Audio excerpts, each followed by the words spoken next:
Happy Monday. Dean here, joined by Keith Eister. Some people call him Ice or Eyes. I think it's Ice. Does Roth still call you Ice? Is that still a thing? Yeah, it's still a thing. It is my name, kind of. A shortened version of my name. We were talking pre-show briefly as far as tonight's slate. And, it's going to be a wild one. And, a lot of the stuff, I guess it's just going to be, we talk about how the slate is fluid. As information trickles on through, it's really hard to have like the big slate conversation right now because there are multiple teams with multiple body parts that we got our eyes on. We talked about Boston before the show. We don't know about Jason Tatum. Well, Jason Tatum, he's expected back, right? We were talking. I was thinking that he's got they gave him like a fake body part yesterday, bringing him back tonight, and maybe they're going to be resting Brown tomorrow. We'll see. Pascal Siakam still got that adductor. New Orleans, the big one. No CJ McCollum. We definitely know that. Brandon Ingram not officially ruled out, but he is doubtful. Terry Rozier should be available tonight with his revenge game in Boston. I mentioned Pascal. We don't know about Scotty Barnes either. One of the bigs for Cleveland. Jared Allen's out. Clint Capella's been dealing with dental issues. Orlando is a mess as they've been the entire season. Wendell Carter is out. Suggs is out. Bamba is questionable. They could be crazy thin. Michael Porter's out for Denver. No, he's doubtful, but I almost think he's not going to play. That's my opinion, I suppose. But we did get an upgrade as far as Anthony Davis. Both Anthony Davis and LeBron expected to play. You mentioned before the show Embiid. Embiid upgraded to questionable with his foot. Fanduel did not get the memo on those. I mean, if their prices are really cheap as far as the Philly guys, I'm sure you took a peek at that, depending on where you're shopping. But some of the Fanduel guys, if Embiid is out again, like Milton and Melton, Harris, that's a lot of body parts. I didn't mean to do the whole rundown of body parts. And there's some I missed. There's just so many we're monitoring. But like as of right now, 5 o'clock, 2 hours till the slate starts. What's the most important thing we're monitoring? Do you have like a big overarching theme as far as tonight's slate? I think once again, most of the games are early, right? There is the late Phoenix-Sacramento game at 10 o'clock, but, then there's only one 9 o'clock game, right? Is there one or two? Two. 2 9 o'clock, yep. Yeah, Houston-Denver is at 9, and Chicago-Utah is at 9, but then everything else starts 8 o'clock or earlier. So what do we got? Where are you at as far as, you're going to reserve to change your mind because things are going to change for sure, but overarching thoughts as far as this slate? Yes, definitely reserve the right to change. Lots of news already today and lots of news still to come. Embiid is in the first game of the night, so we're going to have that news. I kind of feel like he sits one more. And like you mentioned, the Philly pricing on FanDuel in particular is very low. Milton and Melton both got price decreases despite both being really good without Maxey and Harden there as well. So they become extremely appealing. I would almost prefer if Embiid was in so I didn't have to tie up some roster spots early. But Same. If Embiid is out, I think you kind of have to play some Philly. New Orleans is the big one for me. As of right now, they are popping all over lineups. Trying to decide how many I'm limiting that to for tournaments. Generally, the number I like to do is 3, but there's some great value on New Orleans. Some spots I really like. Love the matchup against Oklahoma City as well. So I might go 4 deep on the Pelicans tonight on DraftKings. That I was trying to figure that out. But guys like Murphy and Herb Jones, Alvarado, all in that 4K range are just outstanding values at this point. And then Markkanen, I don't know if you... not to cut you off, but I was curious. I pulled the lineup HQ, and I like to see like what the best quote unquote values are dollar for dollar. And this one feels a little bit sketch to me. And I don't know if you did projections today or not. And it's a little bit thin considering how big the slate is. But Dyson Daniels is also popping as well to some degree for New Orleans. He's essentially the floor. Is he in the mix? You didn't mention him. You were talking about the New Orleans guys. And is he also a guy on your radar to some degree? I think that situation is extremely fragile. I was not on projections today, but I was digging into the situation just because how much New Orleans was popping all over lineups. It's fragile between him and Devontae Graham, I believe.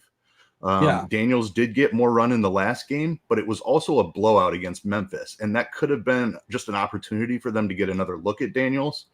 So personally, I'm going to bump Devontae Graham's minutes up a little bit and dock Dyson Daniels. But that's an extremely fragile situation. I might even have a group where I play just one of those two guys. That makes sense. Pelican stacks. Also, they can get even thinner. Like we mentioned, Ingram is doubtful. I assume he's out. CJ's definitely out. Najee Marshall, a guy we've seen like usurp Murphy in the start and closing on it before, when Murphy was starting in a similar situation. I think that would solidify Murphy. I feel really good about Murphy as is, but I would fully solidify him. Marshall was out, and Larry Nance is questionable, which could open the door for Valanciunas like doing his thing and actually possibly maybe, I don't know, closing a game. You never know. And he's facing OKC. OKC gives him the most rebounds to opponents in the entire season, most rebounds per game. And the best play in this slate, regardless of like what news comes in, the one I'm most excited about, I'm sure he's gonna be popular. Is Zion. Like Zion's just it's a smash city, is it not? It absolutely is. I saw you wrote him up on Scores and Odds today because I went in to write him up myself and you beat me to it. So we are both in love with Zion. I think everybody's going to be in love with Zion. Just a fantastic matchup. No McCollum for sure. Very likely no Ingram. He should have all the usage that he wants tonight. His minutes have been a little bit limited in his return. Having projected for 32 right now, I believe. If he gets 32, he's a smash. That price tag is just way too cheap. It's an island game, which I like. A lot of teams are playing on the back half of a back-to-back. I can run them down for you. This just muck things up even more, which, always adds more injuries. And that's kind of like why I think Boston sat Tatum yesterday. And I think they're going to sit Brown tonight. We'll see. Atlanta, Philadelphia, back half of back-to-back. Minnesota and Washington, also in the back half of back-to-back. Boston, as we just mentioned. Brooklyn, back end as well. I think there's a couple more. Let's kind of scrolling on through. Where's that it? That's enough. 8 total is what it is. I wasn't counting as you ran them down, but I think it's 8 total teams on a back-to-back today. I may have possibly missed one, but yeah, the Zion thing, he gets like 75% of his points in the paint. OKC has nobody at the rim that can stop him. They yield, I think, the third or fourth, maybe the fifth most points in the paint to opponents in the season. They're terrible rebounders. We know his usage spikes up in the absence of CJ and in the absence of Ingram, which that seems to be the scenario. And also, he's not like 12K or 10K. And yeah, he's probably not going to play 36 minutes, but I think he gets there in 32, 33, like you suggested. I just did run some optimals, and wow, I cannot believe how much New Orleans is popping. Yes. I like New Orleans. And that's going to change because I'm 100% with you that Jaylen Brown is sitting tonight. It just seems like they very clearly rested Tatum yesterday. They plan on resting Brown today. They get a very depleted Charlotte team. Very winnable matchup for them. I think that Brown gets the night off. So some Boston value should be popping. If Embiid gets ruled out here in the next hour or so, some Philly value will be popping, although they've been priced up a little bit because they've been having that situation for about a week now. But yeah, there should be more value open up, and that will take away some of that New Orleans stuff, but they're still going to be extremely strong plays. And we've seen Doc take it up to the wire. Like you said, we should know about Embiid, and we should know about Embiid, but we've seen it sometimes where it's a 7:00 game. It's like, oh, no worries. But we'll at 6:55, we get the word. Are we going to get the warming up with the intention to play or something like that out of Doc? Doc, he likes to have a good time with the media. I don't know. And again, the whole game planning or whatever gamesmanship of not telling the other team. Game 21 of an 82-game season that doesn't matter, and everybody that's actually halfway decent makes the playoffs. Whatever. All right, I won't do my soapbox rant today. I'll stay away from it. But I ran some optimals, and like what you're saying, I guess you kind of suggested, or I don't know if you actually flat out spelled it out, but if Brown doesn't play today, Tatum's going to hit optimals. That's kind of what you're saying, right? Yeah. Of course. He's a fine play. Yeah.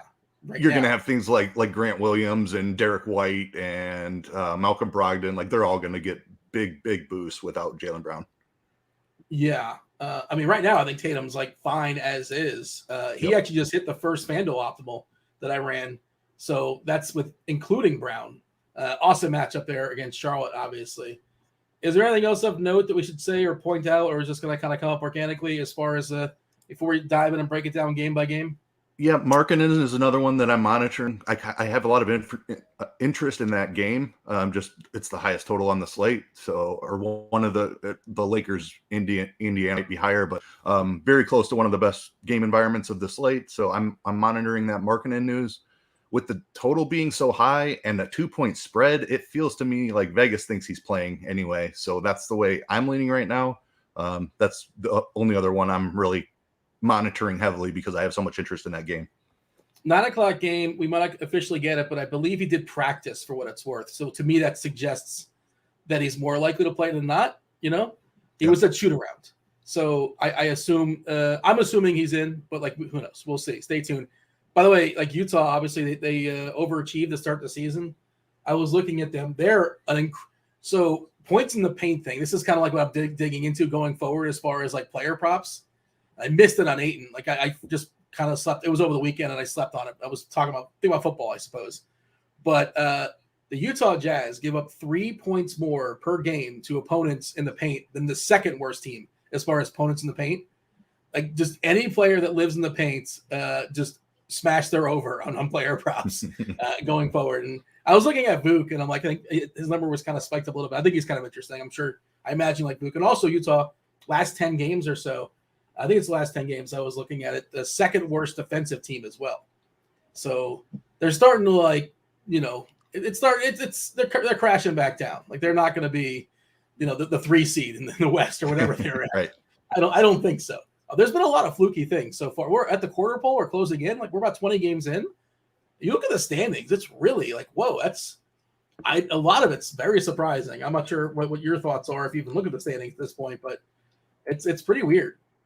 I have not looked at the standings to be honest, but just Utah's performance to begin the season, I think has got to be the biggest surprise of the year, right? Yeah, I mean they're 12-10 now for what it's worth, and they're 3 of their last. They're 3-7 in their last 10. They've lost 4 in a row. So again, reality's starting to hit. Yeah, Mavericks, but if you had told me they started like 4-18, that would not have surprised me. Correct. Like they were that bad or projected to be that bad. Golden State 11-10. They've sputtered. They've started to get better. They're 7 of their last 10 as well. But all right, we don't have time to dig into all this stuff. But a lot of surprises so far in the standings. Very first game on the slate. We talk about all that because I don't know what to say when it comes to this game. It's a lot of ifs and this might happen and that might happen. The Atlanta Hawks, they're in Philadelphia tonight. 221 is the total. Philadelphia looks like a 2-point favorite here. The big deal as far as Philly, we don't know about Joel Embiid. By the way, if he plays, he's 10-8 on DK. He's I think 10-4 on Fanduel. I wonder what you think of what if Embiid plays? Do we assume he's a full go if he plays? Because if he plays 36 minutes here against Atlanta, especially if Capella doesn't go, because he would just ravage them. They've been vulnerable when Capella doesn't play. Capella's got those teeth, so he's questionable. How long does it take? Can we get like a Novocaine shot or something like that? Yeah, he's missed 2 games for it already, hasn't he? Yes. Why? Yeah, really, really surprising. I mean, look, maybe it really hurts. I don't know. I read it. It says dental pain, and this is a really dated reference. There's a famous Simpson episode where Lisa dental plan. Lisa needs brace. Did you watch The Simpsons back in the day? I think of dental plan. And I think of that scene with Lisa Simpson. All right, I'll get back on track. It's a 10-game slate. Why am I mentioning this? So Embiid is questionable. Tucker is expected to play tonight with his ankle. He's questionable. I'm sorry, he's probable. Thibault's questionable, not a big deal. Maxey, of course, is still out with Harden. As far as the Atlanta side, Capella and his teeth are questionable. Hunter's questionable with his foot. Everything else doesn't matter. But the Philadelphia question is Embiid playing? If he isn't, that decides how you feel about the rest of the 76ers, I suppose. Yeah, if Embiid is in, it's pretty easy for me. I will play Embiid and no one else. We currently have him projected for 32 minutes. I think that's a bit of a hedge, like you said. Like he could play 36 minutes. But even at that 32-minute projection, he's playing a little bit. 10-8 price tag, very nice. Great matchup against Atlanta. Even if Capella's in there, it's a good matchup. If Capella's out, it's a phenomenal matchup. So I have interest in Embiid if he plays. I think he's a safe bet for at least 30 minutes, or they wouldn't push him back. And at 32 minutes, he projects great. So I like Embiid if he's in. If he's out, then you have to take a look at Milton. And Milton, again, they have been doing all of the scoring without Embiid. Tobias is fine, but I don't love his ceiling for tournaments. Just not a guy that is generally going to put up a score you have to have. Milton is still significantly cheaper than Melton. We saw him explode in the last game. He's also been filling up box score. He's getting a ton of rebounds and assists. So Milton would be my favorite play if Embiid sits. He's almost had a triple-double, I think, twice. He's threatened it. Yeah. He's come close 2 separate occasions. And, of course, the minutes are rock solid as well. The price really hasn't fully adjusted.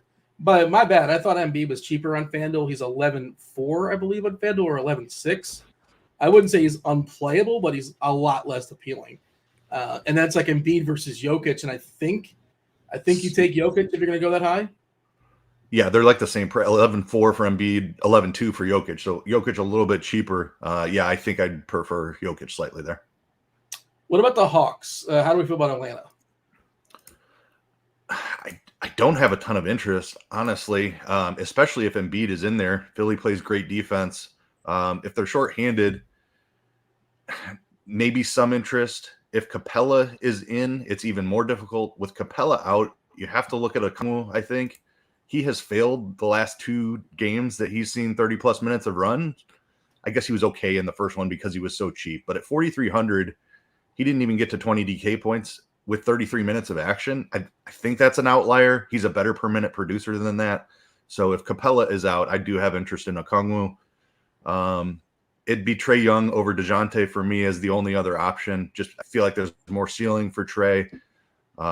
He's a little bit more expensive, but just feel like he has the higher ceiling.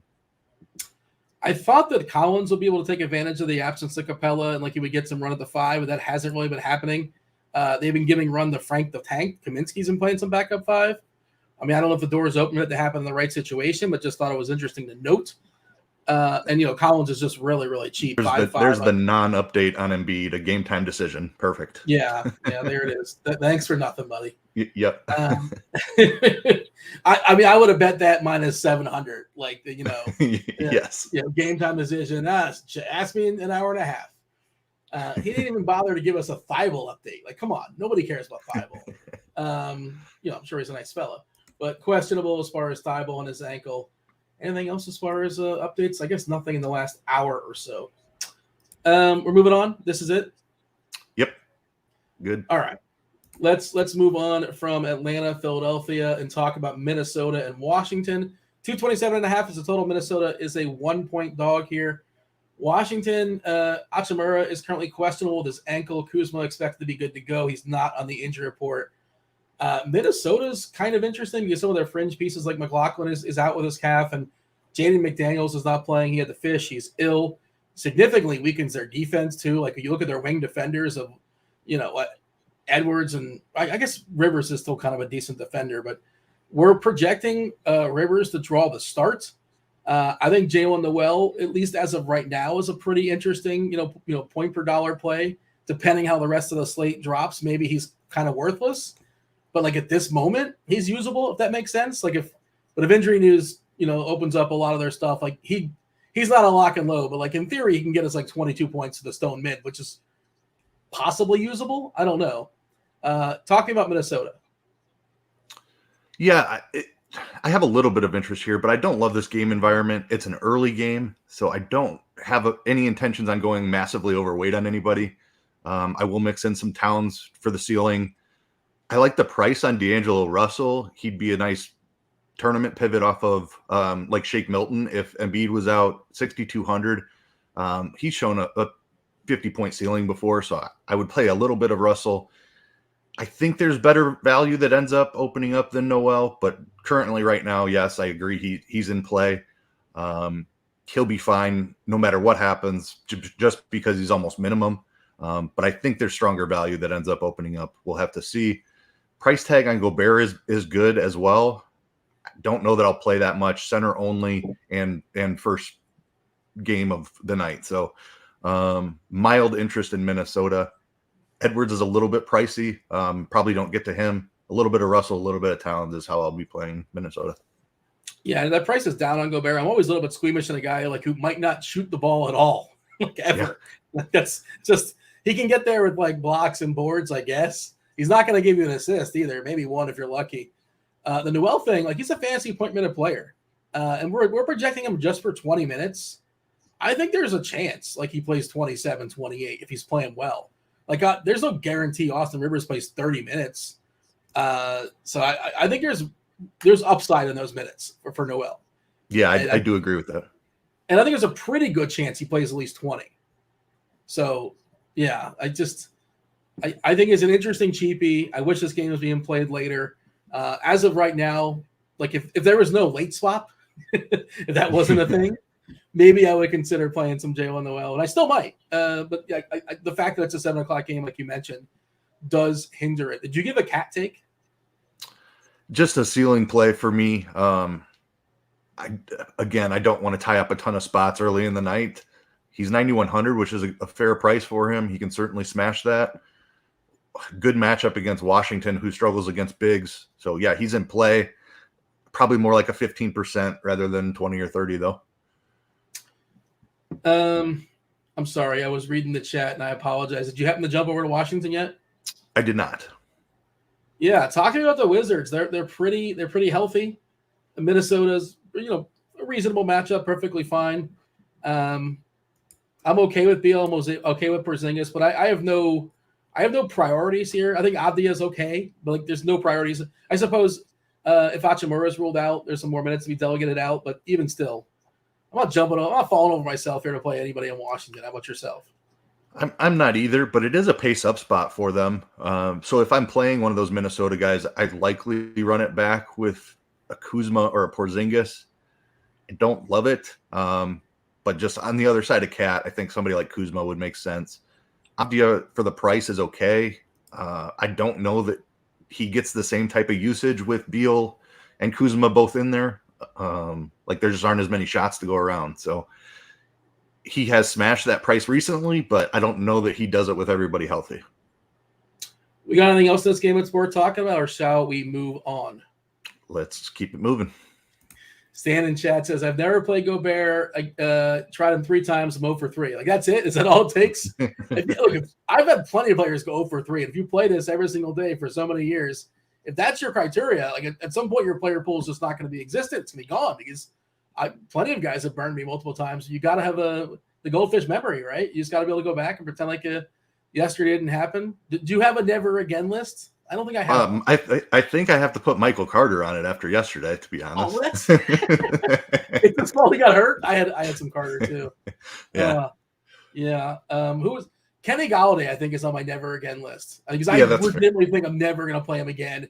And I had an awesome lineup, and he put a 0 up. This is a couple weeks ago, and anybody else basically, I might have won some American dollars. But who cost me a tournament win last week in NBA? Toronto, Malachi Flynn dudded as massive chalk, and everyone else in my lineup smashed. I finished like 7th. But that was like Malachi Flynn chalk night, right? I feel yes, like it was. Okay, absolutely. Yeah. So I got the contrarian pieces right around him, and he fit. That's the worst when you hit when you hit the 5%ers, and then like it's the chalk guys that ruin it. Chris Davis with a K. Is he still playing baseball, Chris Davis? Is he somewhere? I don't believe so. He might have been in the minors last year, but he did not make an appearance in the show. I feel like he might have been like in Asia or something, but I don't know. Possibly. Yeah. So like everybody's never again on Chris Davis. Yeah. And Chris with a C for sure. Definitely. Also, yes. Keep cashing them checks, Chris Davis. He's got that Bonilla deal where he's getting like $5 million every year or something like that. Yeah, not quite as long as Bonilla, I don't think, but yeah, he's still good for another 10 or 15 years, I think. Hey man, good for him. Let's move on. Charlotte and Boston. Charlotte is a 10-point dog here. Legitimate potential blowout here. 225 is the total. We're expecting Tatum to be back. I think it was just shenanigans yesterday. They're looking at the schedule. They want to give some rest here along the way. It's a back-to-back, so Al Horford's got a back. He can't play. He gets ruled out every back-to-back. And then Robert Williams, of course, has been out the entire season. Charlotte, they lost Gordon Hayward. Ball's been out for basically the entire season. Rozier is going to be available to play here in this revenge game. I like Rozier. Like if this game stays tight, I love Tatum. If Brown gets ruled out, but we're just sort of like in a holding pattern. What do you got for me now? Yeah, definitely a holding pattern because if Brown is in, I don't have much interest in this game. Rozier is still underpriced for his role tonight without Ball and without Hayward. So I will have some Rozier regardless. I think he's a fantastic run back on the other side of Tatum. Like McDaniels and Plumlee are cheap enough that they can be included. But as far as playing some Tatum, I really want the guys that can push this game. And to me, it's Terry Rozier and Kelly Oubre be the other one I throw in there. If he gets hot shooting, he might help Charlotte keep it close for a little bit longer. So I'll sprinkle in some Oubre, but Rozier is the standout value here. This is an interesting one because I feel like if this game stays close, like the Charlotte guys, like multiple guys are going to get there, right? Washington at 5-7 looks pretty usable, I think. I'm not sure what kind of rules you put in here. Like, I don't think I want to play Rozier and like nobody else in a lineup. I think if I'm playing Rozier, like you mentioned, like you really want to probably run it back with Tatum, especially, if Brown's not going. Can you just play Rozier by himself? Like you assume if he plays 36 minutes and this game doesn't get blown out, somebody on Boston is going to be usable. I guess if Brown plays, maybe they all just kind of get what they're supposed to get. And you don't need anybody. Just an interesting lineup construction thing. I'm just thinking I like Rozier as a regular play, but lineup construction wise, he can really flop if this game gets ugly. He could, yes.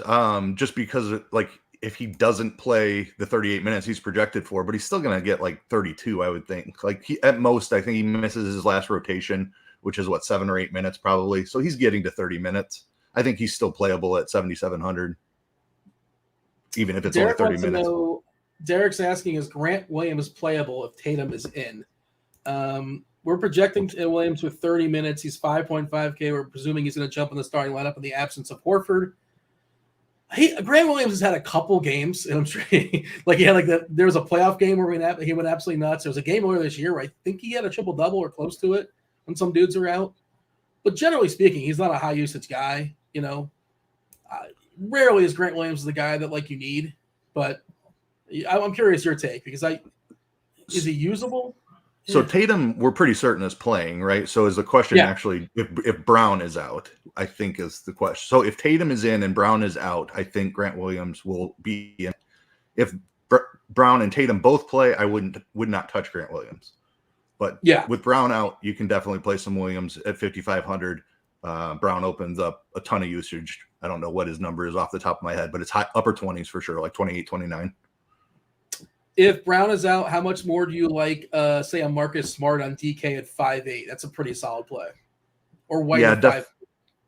Definitely a solid play. Smart is, I don't know, a guy that I don't like to play a ton, but I think you have to have some. What's that? He's like Gobert-esque. Yeah, yep. It just never quite seems to hit that ceiling for you. If I knew Brogdon was going to play more, he's the guy I would really have interest in. But he's only been playing like 24 minutes, not even that, 22 minutes is what Brogdon has been seeing. Maybe that gets a slight bump without Brown. If I was getting 28 minutes out of Brogdon, I would absolutely love him. Derek White at 5,200 becomes playable as well. If Brown is out, he gets a nice little usage bump with Brown off the floor. I see Don Yeezy in chats is talking about Maladon. I guess he's more of betting on a blowout, I suppose. Yeah, he did get some. He got some run in the last game though too. So Stevie actually mentioned that on the morning grind this morning when I recorded with him. I don't hate that call. It's similar to the Noel play I think from Minnesota in that we're kind of guessing at the minutes, but he did see 25 minutes in the last game. If he gets any further upwards movement on that, it's a great price tag. Rui Hachimura officially ruled out for Washington, so Avdia is probably a little bit better. I mean, we're going to adjust this as far as our projections. How much does that move somebody? Is the needle moved enough? We're like, oh man, now I got to play so and so. I don't think so, but incremental bumps, right? Yeah, incremental bumps to somebody like Avdia. I think. I'm not going to Washington for value. I don't think though. Jay Bird in chat, Trey Murphy tonight. Yeah, we talked about him earlier. Oh, yeah. It's not a secret. He's going to be crazy popular. So yeah, it's going to be Trey Murphy night for sure. Also seeing we got some Toronto updates. What do you got? You got Siakam listed probable now, Scotty Barnes probable, Delano Banton probable. So Okay. So does that make everybody kind of unused? I don't want to say not you. It's a tough matchup, obviously, against Cleveland. Cleveland, one of the best defensive teams in basketball. We'll get to that one shortly. We got one game in the middle. But my first thought is like, do I want to pay 9-7 for Pascal against? I know there's no Allen there, but Mobley's still lurking for Cleveland. If I theoretically only had one big spend tonight, is it going to be Pascal Siakam at 9-7? Like, no. Right? Like, it's just no. Yeah, I agree. That whole game is, the Cleveland side's more interesting. That Toronto side's almost unplayable now if Siakam and Barnes are both in. If you're in the chat, by the way, kindly hit that like button, subscribe, and turn on those notifications so you know when we go live. Also, producer Devin in chat is feeling generous. You can click that link, RotoGrinders.com/Discord. Go to the live stream chat channel. Doesn't cost you anything. You don't have to be a paying member for RotoGrinders. You just have to connect your RG account. And you just click that enter button. What are you entering? You're entering a chance to win 1 week free of RotoGrinders Premium. You get what Devin's showing off as far as the lineup HQ, all the articles and the videos and the optimizer, and not just basketball, any sport you can think of, football, baseball, basketball, World Cup. Every single night there's a World Cup videos, World Cup stats. I think there's an optimizer as well for the World Cup. That's on lineup HQ. I've yet to dabble because, Keith, you got to wake up. Actually, you'd have to wake up like at 4 o'clock in the morning or something like that. The slates start like 8 o'clock and you're out there in Arizona time. So, yeah. I mean, Phil, I don't know if you have do you have the fever? Do you have the World Cup fever? I do not. I've never been able to get into soccer. Like when the USA is playing, I'll watch those games generally, but just a random soccer game, I just can't get into it. It's one of the few sports. 2 o'clock. Like I'm not a huge hockey fan, but like I can watch hockey. Like soccer just doesn't do it for me. I don't know. Are you close to Arizona State? Isn't that where the Coyotes are playing, the 5,000 person arena, which is absolutely an embarrassment, but it's also kind of fun in theory? Yes, I am extremely close to that. I have not been down there to check out a game, though. You should go, man. They're playing a college hockey rink, which is also they play hockey in Arizona State in the desert. Did not know that. I guess they're in there for a couple of years, I suppose, and maybe the Coyotes are going to move out. I'm not a hockey expert, but I did watch the Panthers play there, and just to kind of see the ambiance. And Panthers lost. I think they're one of the worst teams in the league. Arizona, 5,000 person arena. I guess their lease ran out, and who knows what's happening. But it's a big mess there. They are building a new one, but yeah, it's they're building a new one, but it's not. It's going to be a couple of years before it's ready for sure. Oh, so this team's staying in Arizona. I didn't know that. That's officially happening. I mean, I thought they were on their way out. There are plans for the new arena, so I mean, I don't follow it super closely, but I remember seeing headlines on that. Fair enough. Michael in chat says he can walk to the arena. There you go. Maybe Michael, is he on campus? Is it right on campus at Arizona State? It's notoriously a party school, I believe. Yes. Isn't like Arizona State ranked as one of the top parties? Is that where Gronk went? Arizona State, one of those two. Gronk went to Arizona, okay, which is also a party school, but yeah, ASU is known for partying. Mill Avenue. Lots of debauchery there for sure. State, I think Arizona is what's going on there. Yeah, for sure. Yep. Capella, Hunter, Jalen Johnson, all game time decisions. So worthless update for Atlanta as well. Thanks for nothing. Anyways, RotoGrinders.com/Discord. Get yourself 1 week free of RotoGrinders Premium. There's probably about 15. Let's see. I can jump in there right now and see how much time's on there. But it is time sensitive. Scrolling now, and I believe you got 28 minutes, if this is correct. Yeah, you got to enter by 6:01. Just click that enter button. Producer Devin, it's randomly drawn, so there's no way of you can't game the system unless you create like 10 other RotoGrinders accounts, which I'm not encouraging that. Oztog, I hope I'm pronouncing that correctly. Cash contest, Zion, yes or no? Yes. Zion is an awesome play.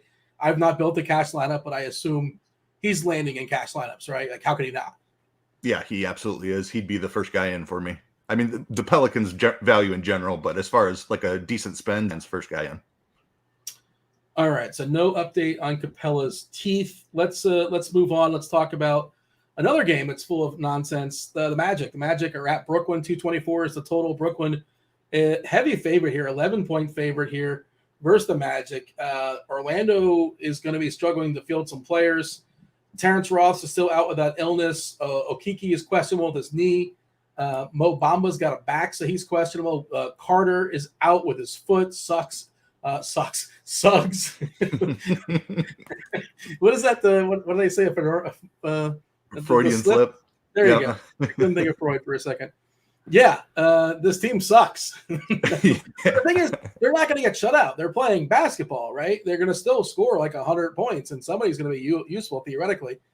Our projected lineup, we're projecting Mo Bamba in until he's rolled out. We got Bull, Banchero. Gary Harris has been dusted off. He's projected to start. And then Franz Wagner. And I guess if Bamba doesn't go, it really gets dicey. Bamba's got a nice price on Fanduel, but he's center only. I think he's like 5'5" over there still. 5'2". Yeah, he's 5'2" on Fanduel. Again, there's no flexibility. He's just a center. But he's kind of interesting if he goes. Give us what you got as far as Orlando right now. Obviously, it's in flux. Yeah, I think I want Bamba out to really target this, but Brooklyn is a beatable matchup for sure. So I have some interest in Paolo. We've seen ceiling from him before. That price tag has climbed, but he's working his way back from injuries. So I'm pulling up his minutes. Yeah, up to 31 minutes, over 30 the last 2 games. So he should be full run. I think Paolo is the ceiling guy. I've been trying Franz when Suggs misses, and it just hasn't worked so far. He handles the ball more. You would think he should be in line for some more fantasy points with a little bit more usage, a little bit more handling. But we haven't quite seen it from him. I don't know if I take that chance again tonight. There's a lot of other good spots on the slate. If Bamba is out, I think Mo Wagner becomes interesting. A huge per minute producer, projected for 18 minutes right now. He played 26 in the last game after Bamba left. I think Bamba left around halftime or shortly thereafter. So he did get some great run in the second half. Wagner, if he can play into the 20s in the minutes, I'm certainly interested in that in the low 4Ks. You're talking Mo Wagner on the season, 0.95 DK fantasy points per minute, 0.92 on FanDuel. And like Banchero, like you're only playing him if you think his game stays close, I think. The other side, we have a really, really cheap Kyrie. He's 8.4 on DK, but like 8.1 on FanDuel. We did see his minutes, the spike back up in back-to-back games. I think it was 38 and 37 for a while there. They were at like high 20s, low 30s. And of course, it's a good matchup here against Orlando as well. The one threat, I suppose, if it's too good, if they completely wallop them. And, we're talking like this, the fourth quarter is kind of mop-up time. But in theory, pretty good price as far as Kyrie. Pretty good price on Claxton, another guy who's just center only, but like in theory, 5.5 on DK, 5.6 on FanDuel is fine. What's your thoughts as far as the Nets? Yeah, I do have some interest here in the Nets. Kyrie's price being the main reason. I like Claxton as well, a guy that we've seen play into the 30s in minutes before. If Bamba is out and Mo Wagner's running the 5, this becomes a really great matchup for Claxton, I think. The price tag on Kyrie, he certainly has the ability to smash that price. Durant is expensive. There are a lot of other guys I would prefer to pay up for. The ownership looks extremely enticing, but if Embiid is in, I definitely want some Embiid. We've got Jokic later on. If Brown misses, Tatum's going to be in play. I don't know if I can get to Durant. The ceiling has not been as prevalent since Kyrie has come back, and Ben Simmons has been playing really well here recently. So probably don't get to Durant.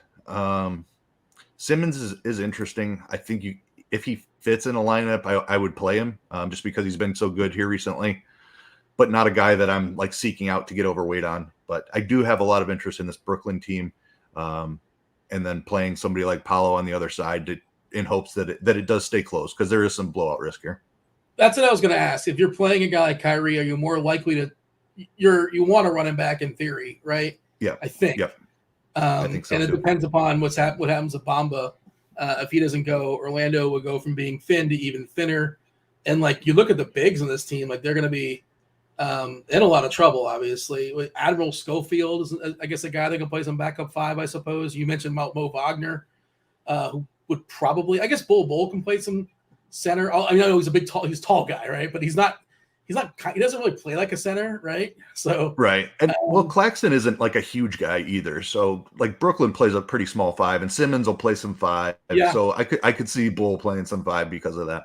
That's a good point. Yeah. His price is skyrocketed, 7.3 on DK, 6.6 on Fanduel, but we've seen him put up some big scores, and the opportunity will be there for him as well. Anything else here that's of note, or shall we move on? I think I'm good here. All right. We kind of talked about this game already, but 216 is the total. Cleveland and Toronto. The total's pretty putrid. Cleveland, obviously, a good defensive team. Toronto, pretty solid defensively. Toronto is a 3-point favorite here. And whatever value was on Toronto has kind of went away because Pascal Siakam, Scotty Barnes are both back.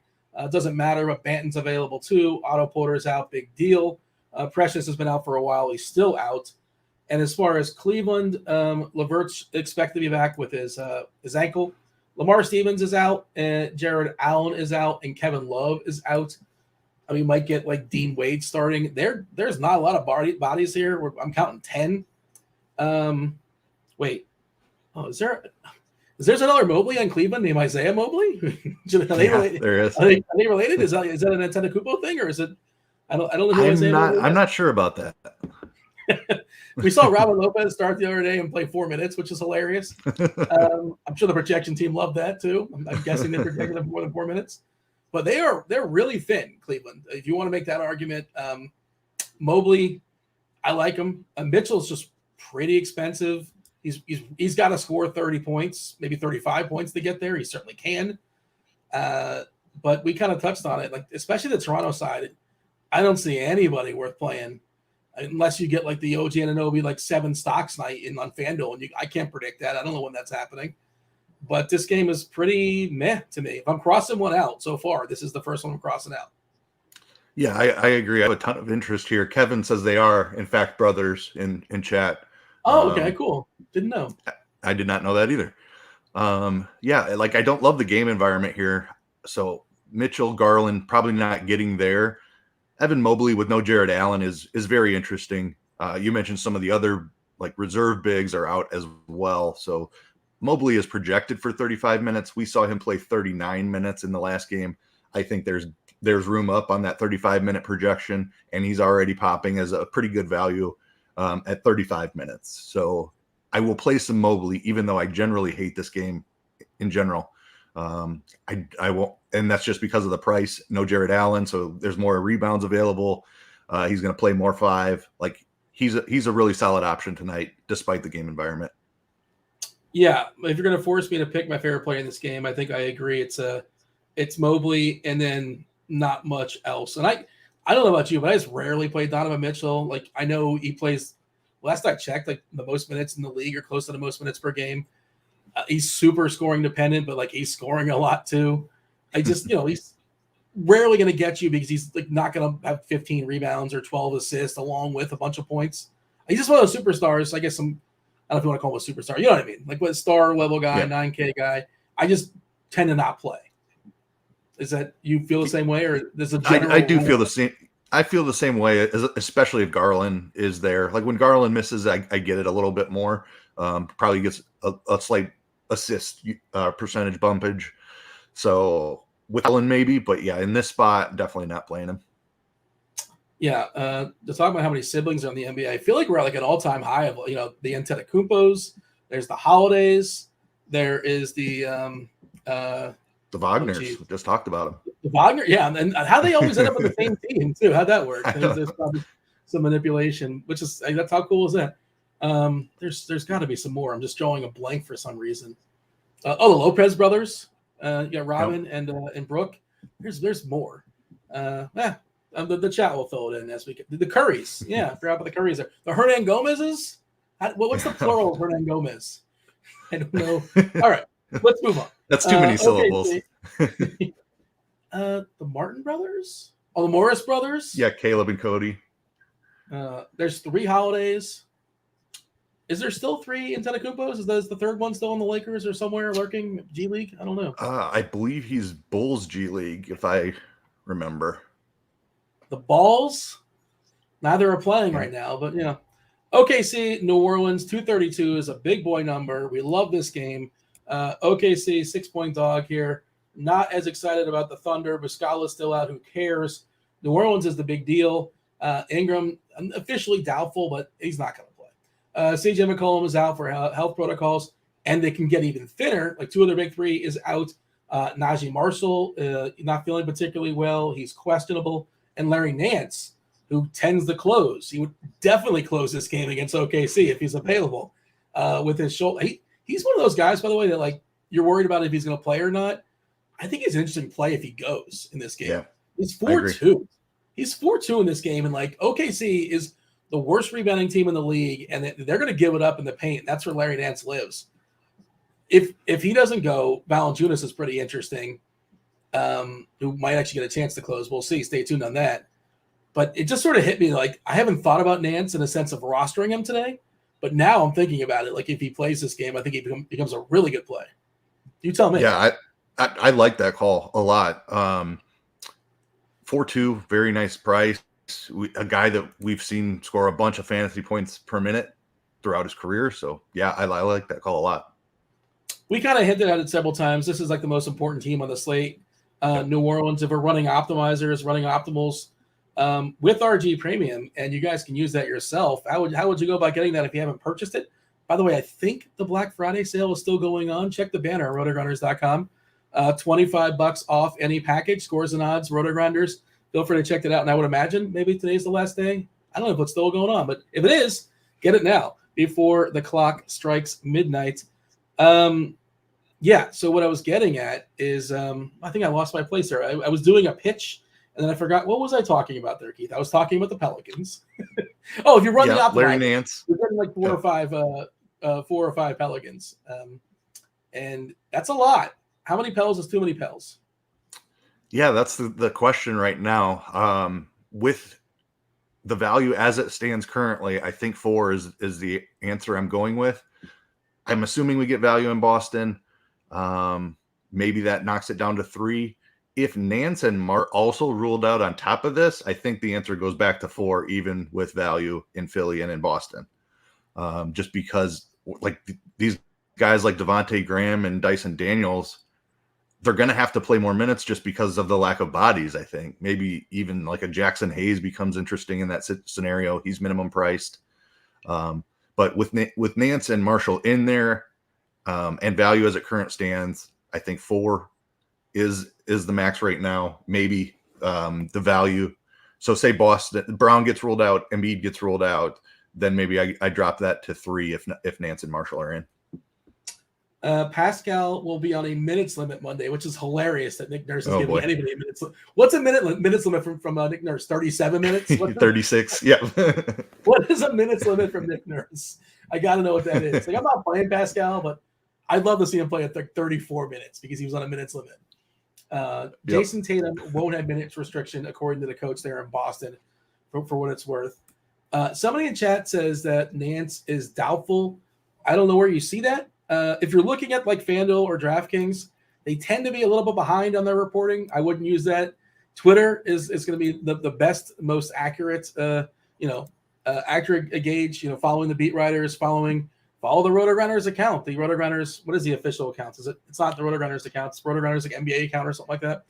Yep. It'll let you know.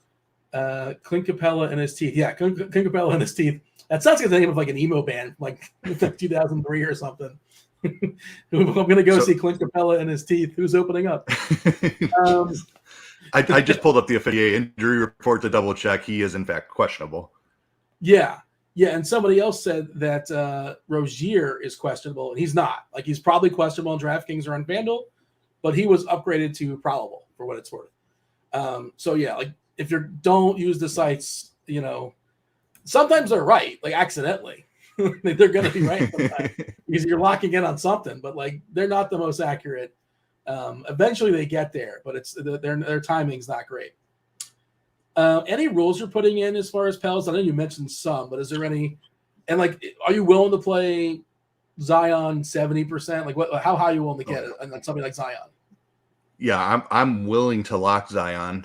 I'm not sure that I will do that. But yes, I think this is an absolute egregious price on Zion for the spot for him tonight. So I will be at least double the field. He's projecting at 27-28%. So that's like 60% I'm looking at. I might go even higher than that. I will have rules as well because this is the chalkiest spot of the night.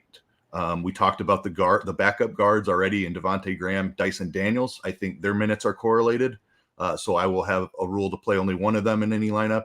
And then you've talked me on to some Nance stuff. I think you make a group with Valanciunas there because only one of them will close. But whoever closes will probably smash their price tag. So give me a group of Valanciunas and Nance as well. Maybe you touched on this. If Nance doesn't go, how much do you like Valanciunas? And do we assume he closes? Or is there somebody else that can sneak in the back door? I do have concerns that the game would still go extremely small. New Orleans likes to do that with Zion OKC. For the 5. Yeah, OKC has a tendency to go small as well. So I don't think he's a lock to close, but I think he definitely has a better chance to close with no Nance. What's interesting is I ran some optimals, and again, this stuff is all fluid and everything can change. On DK, I ran 111. Don't ask me why I picked that number. And I said, give me no more than 69% of anybody. Don't ask me why I picked that number. It was by random. It really was. It just sort of worked out that way. So nobody's hitting the optimal, which is interesting. But Alvarado, 64%, number one guy, New Orleans. Trey Murphy, 43%, New Orleans. Skip a couple players down. Herbert Jones, whose role kind of sort of I saw his usage goes up a little bit. I ran it earlier on the Court IQ in the absence of McCollum and Ingram. But he should play. He's a good 3-and-D guy, right? He might take up a couple extra shots. He's still pretty cheap. Zion only 27% is just surprising to me. I don't know if our projection's a little bit low. We're projecting 44 fantasy points at 7.9. That's a good price. It's a good play. I don't know. That feels a little bit light too. Yeah, when I was looking at it, I was expecting mid-30s is kind of where I was at. But so that feels a little low, but maybe not. It's a big slate. So yeah, but I'm just surprised. This is optimals, not ownership projection, which is two different things, right? Yeah.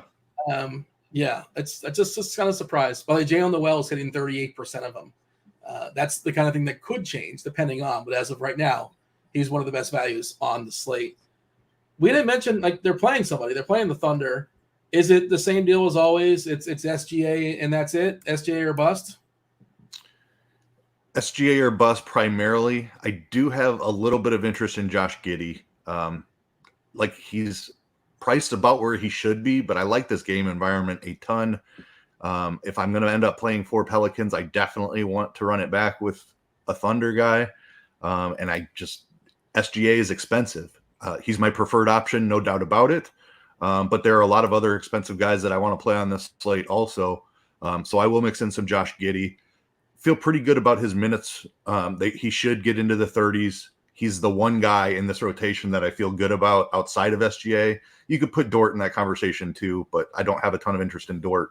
The rest of the rotation, good luck trying to figure out who's getting minutes on this team. So Giddey, second half. Yeah, exactly. 5 and then 3 different starters in the second half. It's completely a mess to try and project. So I don't have any interest in trying to figure it out on a 10-game slate. I'm pretty confident Giddey will be in there for 30 minutes, and he's a little bit cheaper option if I need it coming down from SGA. Yeah, that's kind of where I'm at. And SGA is it's amongst the big spends as far as just guards specifically. Kyrie is a better dollar for dollar play. There are some other guards you can spend up on this slate, like Booker, who looks really well. I think you're kind of forcing it because you want to be a part of that game. Yes. But you're not playing SGA because he's the best dollar for dollar play. Of course, who cares? He could smash the slate. He always smashes the slate. He's been incredible this year. I think they're going to – it's so weird. What do they say? Most improved player. I don't know how they determine that because, he was awesome last year too. He's better this year.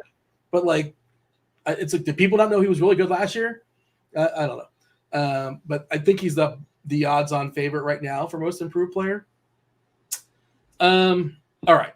Is there anything else we got to say as far as this game? Because, You got to get these Pels right. We're staying tuned to the information. I'm on Twitter right now trying to see if anything drops. But, if Nance is in, I think he's interesting for tournaments. If he's not in, I'm going to play some Valanciunas and probably going to stop at 3 in tournaments. But I don't know, man. I guess you could play 4. I guess you can because they're so cheap. Yeah, I mean, if it's Zion and 3 4K guys, I think that's totally fine. All right. What do we think of Seth Curry in cash? We don't, right? We're not playing Seth Curry in cash. Yeah, I don't think that's an option. Do we like him in anything is a question, maybe, but cash, definitely not. Like, no chance you're playing him in cash. Yeah, he's not going to get the minutes. He's in the same range as all these Pelicans. Like, I assume you're doing that because you don't want to play 4 Pelicans in cash, maybe, or 5 Pelicans even be cash viable. I'm just looking. 28 minutes is what he's been seeing here recently.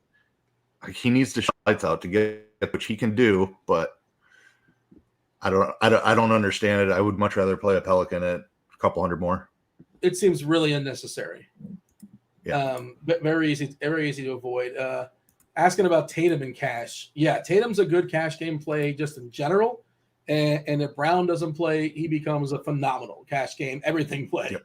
Yep. Stay tuned as far as that news. But like if I land on Tatum on a cash game lineup, I'm not angry about it, assuming I like everything else in the lineup too.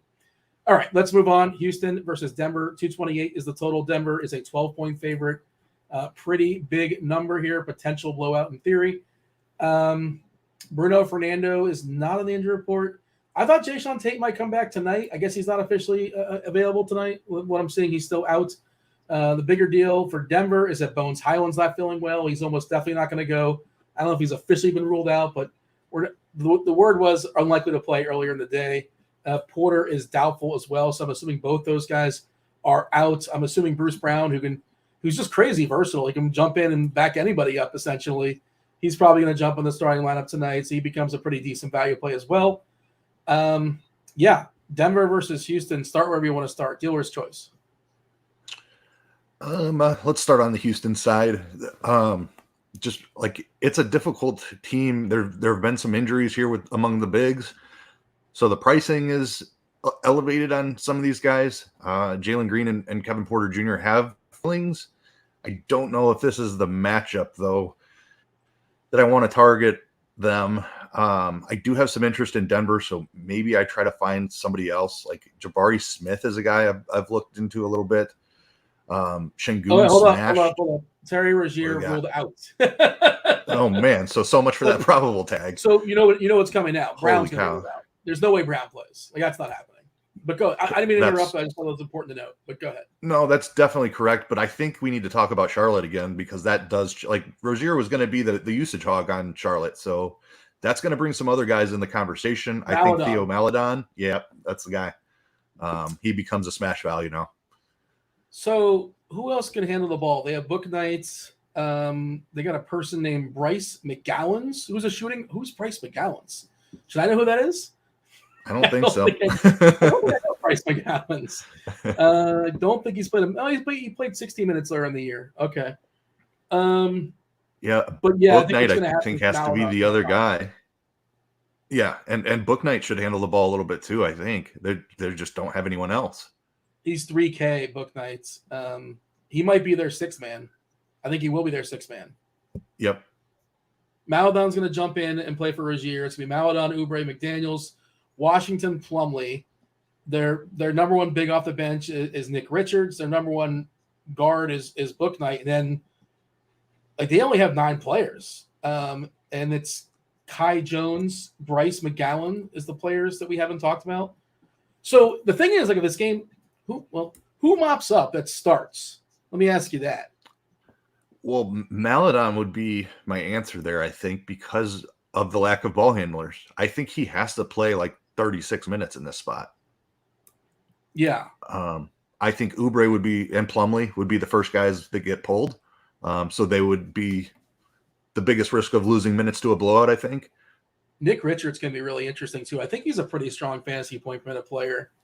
Just want to go ahead and confirm and check that. And would definitely be a mop-up guy. Like you said, he would play in lieu of Plumlee. What is he on the season, Richards? Yeah, 1.06, 1.07 fantasy points per minute. He's 3.8, 4.4. If you want to play for the blowout, he's going to get some run anyway.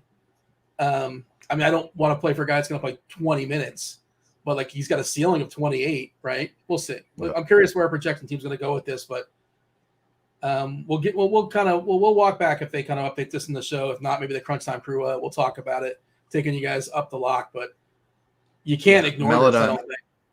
No, definitely not. Maladon's going to pop like crazy, I think, and even Oubre. Like somebody has to shoot the ball here. Don't have to ask Washington Oubre. Might even come. Yeah, no doubt. 6,700. I don't know. I don't love that price, but he's going to shoot it a ton. I think Washington at 5.7 is pretty good. Yeah, I think that's where the usage goes. I mean, Maladon, I don't think will be a massive usage guy, like 20s for sure, but not like 30. Oubre, I could see in the 30s, but somebody else is going to have to get bumped up for sure. Charlotte's been a mess all year. Have we seen this situation where Hayward, Ball, and Rozier are all out? I'm trying to remember if we've seen all three of them out. You might have. But like they've been thin to various degrees all season long. But so we did, but DSJ was in. DSJ is also out tonight. Yeah. Yeah. And playing the role of DSJ is Maladon. He's Correct. that guy. Yep. And he's 3.6. Yep. I mean, Boston's a good defensive team, yada, yada, yada. But like the Hornets are going to put up 90 points. Like they're not going to get shut out. This actually makes me like Tatum less, I think, which is unfortunate. And like Brown's got to get ruled out now, right? There's way. Brown's not playing. There's no way. Like, there's no way they play him. Like he's not. Yeah. I don't think he's hurt. For the record, I think it's just kind of a made up nonsense. Back to back. Jalen Johnson ruled out tonight. I guess that's Atlanta. Jalen Johnson. I think. Yep. Yeah. So maybe we'll get the rest of the Atlanta pieces now. But all right, just felt it was worth to kind of backtrack there for a second. We'll power on through Houston and Denver. Let's finish that one off. I know we're in the middle of it, but what else you got as far as Houston? Yeah, like I don't have a ton of interest in Houston here because of the matchup, but I do want to play some Jokic and I do Jamal Murray. So Jabari Smith, I think, just because of the price tag. I know Şengün smashed in the last game, but Jabari Smith a little bit cheaper. I know he's going to play mid-30s minutes, so I think Smith is the way I'm playing it. We got Mo Bamba as a game time decision. All the coaches got together and say, it'd be funny. They're asking about LeBron and cash. I mean, he's not somebody. He's good. He's fine. He's better if Davis isn't playing, and Davis is playing. The matchup's good against Indiana. We'll talk about it soon enough. I don't know if that's going to fit the build, right? Like in my head, I don't think I gotta have LeBron tonight. But if you land on him and everything else is great, I guess he's okay. I don't know. You have a take on that? I wouldn't kick him out of a cash lineup, but that's the spends are usually what I want to make sure I get right, and he would not be a priority for me. So that's probably not where I end up landing. I would click Zion first, and then the next guy I click would probably be my spend, and that's not going to be LeBron. I don't think it was going to be Tatum if Brown got ruled out, but I might be reconsidering that now because there's Tatum. It's still got to be Tatum. It still can. If Brown's out against the Charlotte team, you can't. I don't think you can play that defensively in a cash game lineup. I understand the thought in tournaments. You think he might lose 8 minutes or so, but he's going to thrash whoever they throw in front of him for at least 28 minutes. Yes, I think. Agree. All right. Chicago and Utah, 236. That's a big boy total. 9 o'clock game. It jumps an hour later as far as the tip off after the previous game. These next 3 games are 9 o'clock and beyond on the East Coast. Jaylen Brown has been ruled out. Yeah, I wish we could have bet on that. That was the most obvious thing. Yeah, I think they might rule out Tatum just for the hell of it too. That would make things interesting. Yeah, they gave him a neck. I love they gave him a neck. Yeah, sure. What body part? You want a neck? All right, we'll give you a neck. You're out with a neck. How's your neck feeling? Okay, you slept wrong? All right, you're out. Chicago, Utah. Did they even consult? That's a made-up body part, right? That has to be. There's no way he's got a neck for he has a neck. We know that. It's confirmed. Yes. Chicago and Utah. 236 is the total.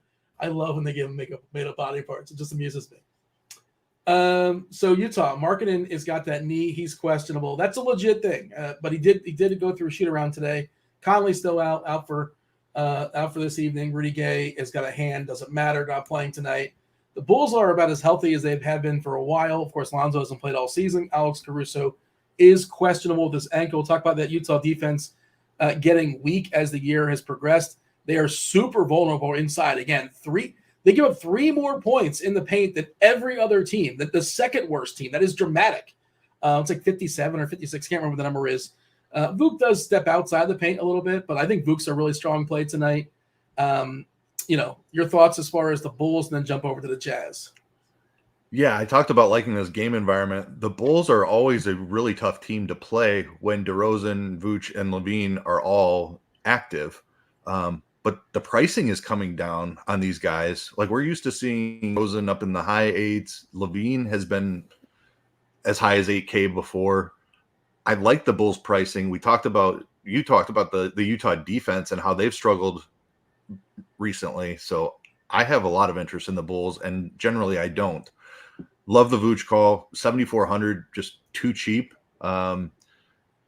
I want to play some DeRozan and Levine too, just because of the game environment. Like, Utah is an attackable team. They have a reputation from the Gobert days of a slow team that plays great defense, and they are nothing close to that any longer. So love this game. It's the 3 stars that I want to play. I don't know that I necessarily get to any 2 of them together, but I think one of them definitely has a ceiling game here. Last 10 games, Utah, I just picked that numbers. Last 9, actually. I meant to click on 10, but last 9, Utah, the worst defensive team in basketball, according to defensive rating. They're absolutely attackable. DeRozan's another one of those guys I just kind of like. I don't want the guy that takes like all the 18-foot jump shots. But yeah, he's obviously perfectly fine tonight. I think I like Levine a little bit more when you get the discount. When he makes like 17 of them, though, it's I know, pretty decent. No, you're right. And that's your team. This is you're a Bulls fan, right? Yep. Anything else of note? And then the Utah side, is there still meat in the bone there as far as Sexton running the point? If Markkanen goes, if he goes, is he in play?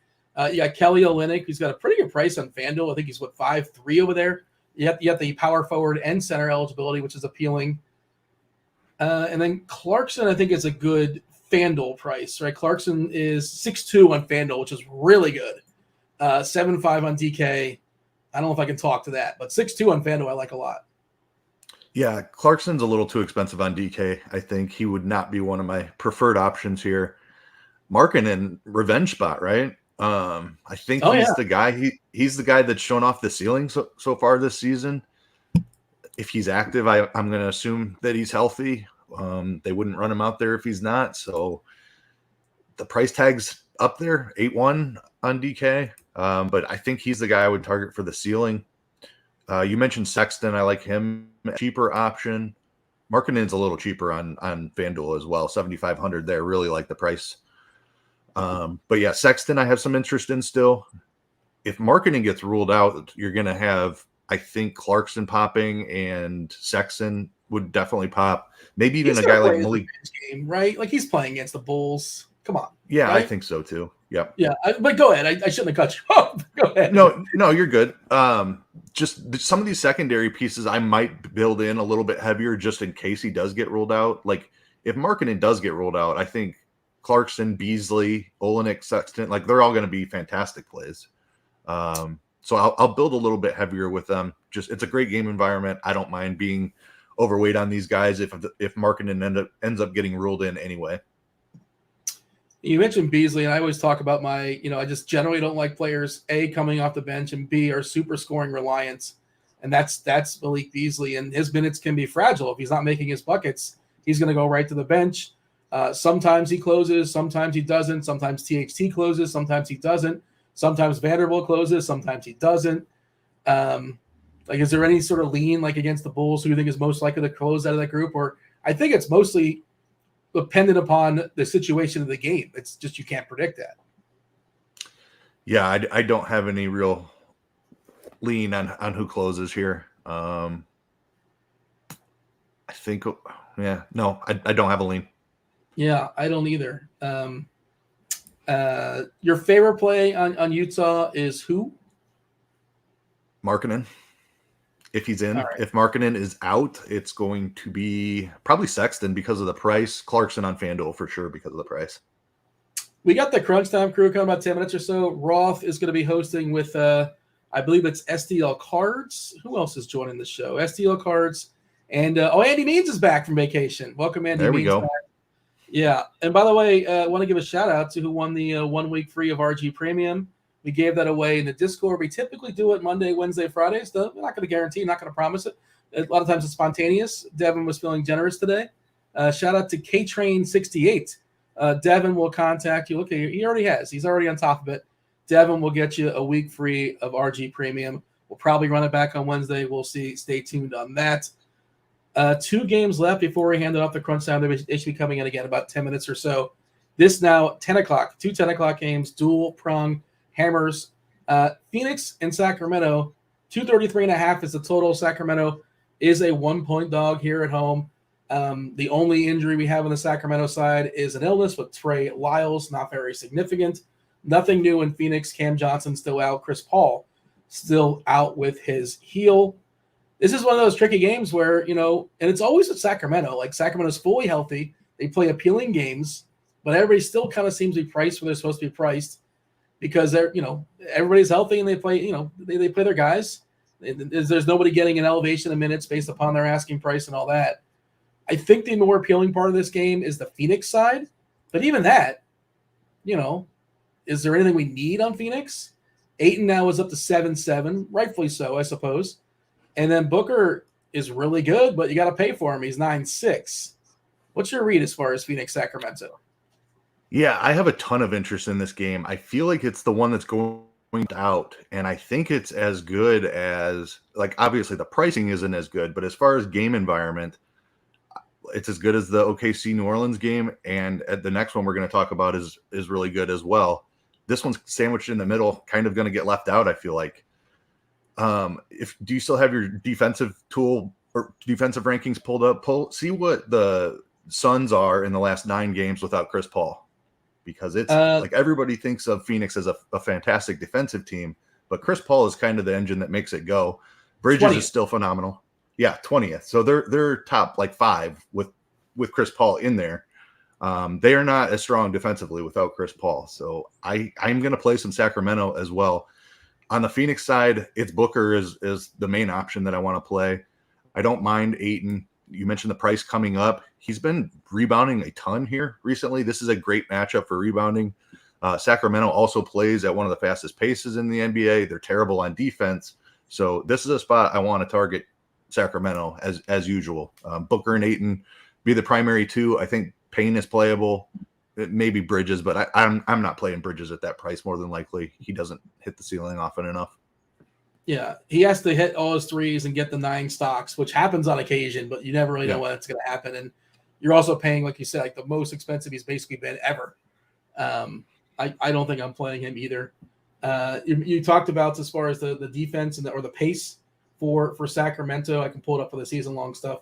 I believe they're top 5. They're 6th in pace this season. And defensively, Sacramento is 6th worst defensively. It's just a tricky one because you're right. Optimizers are not giving you players in this game because, everybody's priced the way they're to play. They're 30 minutes or 20 minutes, and that's what they're going to play, essentially. Give or take a few minutes or so, depending on goofiness.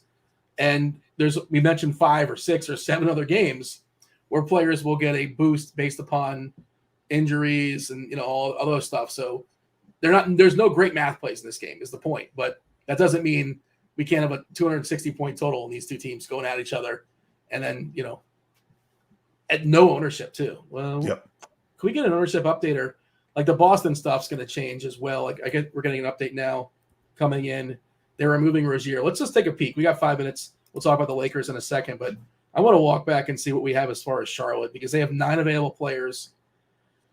We are giving Oubre, Maledon, 35 minutes apiece. Maledon 3-6. He's 31 point projection. He's projected to almost 8.5x his salary. Theo Maledon's going to be super, super popular. Washington, we're giving him 33 minutes. McDaniels 31. Plumlee 28. Richards 20. That's an interesting one because if this game gets squirrely, if Richards gets 26, 27, 28, I think he's if you're playing large field stuff, I'm not saying if you hit it, you want to hit in a big field. You don't necessarily want to hit that like in a 100-person single entry contest. Thoughts? Just a quick note on how I handle that. Like when we project guys, these minutes, you have to project 240 minutes. When you're building tournaments, you do not have to project 240 minutes. You can project both Mason Plumlee and Nick Richards for 28 minutes because you want a ceiling outcome in a tournament. Then you build a group, you use 0 to 1 of those players. And if Plumlee plays the full game, he's a great play at 5,400. If it's a blowout and Nick Richards plays 28 minutes, he's a fantastic play at 3,800. So I love that. Like, I've never heard that before, but I love, you put the cap on it. So like if you bump them both up artificially and you can't get there, but you're banking in the ceiling, like, if you don't put the limitation of like max 1, you're going to get both. Right. Correct. That's great. I like that move. Yeah. I'm going to start doing that. I'm stealing that from you. That's good. Feel free. Thank you. Take something down. Yeah, we'll see, man. We're due. Indiana versus the Lakers, 238. This is another one of those games, right? Huge total, good environment. The Lakers are less appealing when both Davis and LeBron are expected to play. Lakers are 4-point favorites here. As far as the injuries that we are monitoring in this game, not a lot. Indiana's got Nembhard, who's questionable with his knee, not a big deal. And the Lakers are fully healthy with the exception of, Pat Bev is still out for pushing he pushed the wrong guy, right? Did he push Ayton? He pushed the wrong person, but whatever. They kicked him out for 3 games. This is a weird one, right? This is another one where like we're not going to get a ton of ownership on LeBron or Davis. I don't think we're playing anybody else in the Lakers, right? We're not considering any other Laker, right? I don't think so. Not with LeBron and AD both in. What do you think of like LeBron and Davis are going to get? I think less. I think they're going to be single digits as far as ownership. Am I wrong to say that? No, you're not wrong. It's the last game of the night. It's a fantastic matchup, but you kind of throw your hands up. He's been playing so well without LeBron. Can he continue that with LeBron in? I think it's a tough situation to project. Like, does LeBron smash or does AD smash? I don't know the answer to it either, so I probably just go overweight on both of them. It's really easy to do when we're at single digit ownership. Yeah, Indiana top 5 pace as well. Defensively, they're like in the middle on the season. Beyond Turner, their bigs are pretty terrible defensively. But this is also the trade that never was, right? So all offseason, people had Turner and Hield going on the Lakers. This is a showcase game, of course. The Pacers have been playing too good. Like, suppose they were supposed to be tanking. They did not get the memo though. They're playing pretty well actually this year. Indiana side. The Lakers they're not terrible defensively. You would think they would be. They're not. They're like 7 or 8 in the league. And I believe their pace is, it's still number 1. So that's the thing. We have New Orleans news. Larry Nance has been ruled out. Najee Marshall has been ruled out. Oh boy. So there was a question that Devin dropped in chat right when the show started. It says, is it a stars and scrubs slate or is it like a middle? It's a stars and scrubs slate. It just is, man. Especially now. Like that New Orleans value was already popping and those 2 guys were projected in. It is going to pop extremely hard now because the minutes have to go somewhere. You might be able to get like one of Embiid or Jokic and Tatum and Zion. Like maybe. I'm not sure. I haven't worked. At least 2 of those guys. You want to get 2 of those guys. The value in Charlotte, like Maladon, is just going to be off the charts, hitting every single optimal. The New Orleans guys, we have to rule out Marshall and Nance as well. How many minutes do we have for them? We had Nance combined. Getting 21. Yeah. So Valanciunas we have for 23. He's probably going to bump up like to 28, 29, maybe 30. I'm guessing. He's going to look pretty good. Graham's going to get some, and Daniels is going to get some, right? Maybe like Temple gets a few. Who cares? Yep. What's your immediate reaction? Like that solidifies Murphy. Like he looks like an awesome play. Yes, I think the starters too will receive a slight bump. Like Murphy and Jones could absolutely play 36. I don't know that I would project Zion to go more than 32 just because he's missed some time and he's Zion. I don't know that they will really push him here. Like Herb Jones, Trey Murphy, I think could go up to 36. Daniels and Graham certainly getting significant bumps. They're going to be showing as good value. And then Valanciunas at like 28, and he's going to show as a great value at that. They're asking about Jackson Hayes in the chat. Like, Yeah, I mean, somebody I like think they will 8 run. minutes, maybe 10 minutes. You might play 15. Or like Yeah, you said, you don't necessarily have to go with a backup big against OKC, right? Not you can right. just go small. Zion will play some 5, I think. But Valanciunas isn't going to play a ton of minutes, and Zion isn't going to play 20 minutes at the 5. So he will get some minutes, probably 15ish. I would guess like 14 to 18 range. I don't see him getting over 20 though. Okay, Ingram officially ruled out too. I guess we didn't. I mean, just kind of Oh, assumed. yeah, I had Um, assumed that. yeah, I see they're talking about that in the chat as well. Yeah, Ingram, Marshall. How many bodies do we have in New Orleans? They still have plenty of guys, right? Yeah, they still have plenty of guys. 5. They still have at least 10, right? Alvarado, Murphy, Jones, Zion, Jonas, and then they got Graham, Daniels, Hayes, Temple, Hernan Gomez. Yeah, Lewis. I don't know Sebron. Should I know who Darian Sebron is? Doesn't matter. But yeah, there's plenty of guys. Only 9 guys in Charlotte. So I was asking, like, if Charlotte gets fully blown out, one of their starters has to still be on the court. I think that starter is Maladon. Is that fair to say? Yes, I think that's fair. Yeah, because Oubre, McDaniels, Plumlee, and Washington. Yeah, if it's a complete washout, Maladon's still out there. Like Yep. you can't. They're not gonna play 4. which is awesome. Like, just lock Maladon in. Like, it's really hard for a guy that cheap to fail in this spot when he's a lock to play like upper 30s minutes, I would say. Yeah. A couple of questions in the chat as we have the Crunch Time crew. I don't believe they're here just yet. They'll be knocking on the door momentarily to relieve us here. Malcolm Brogdon in cash. I don't think he's a cash play. I mean, he's like fine, but you're playing Maladon, right? Like, yeah, I mean, Alvarado yeah, is popping crazy at 4,300. Murphy, like, I don't think you need there. I'm looking to see. Yeah, I mean, like he's a Alvarado, slight positive value, but the minutes are capped on Brogdon is the issue there. Yeah, and again, they're talking about the blowout for Boston. You never know, man. You shouldn't assume it's a blowout, but it's really interesting to play. Maybe Tatum and another Celtic possibly, and like 3 or 4 of those Charlotte guys, or maybe 2 or 3.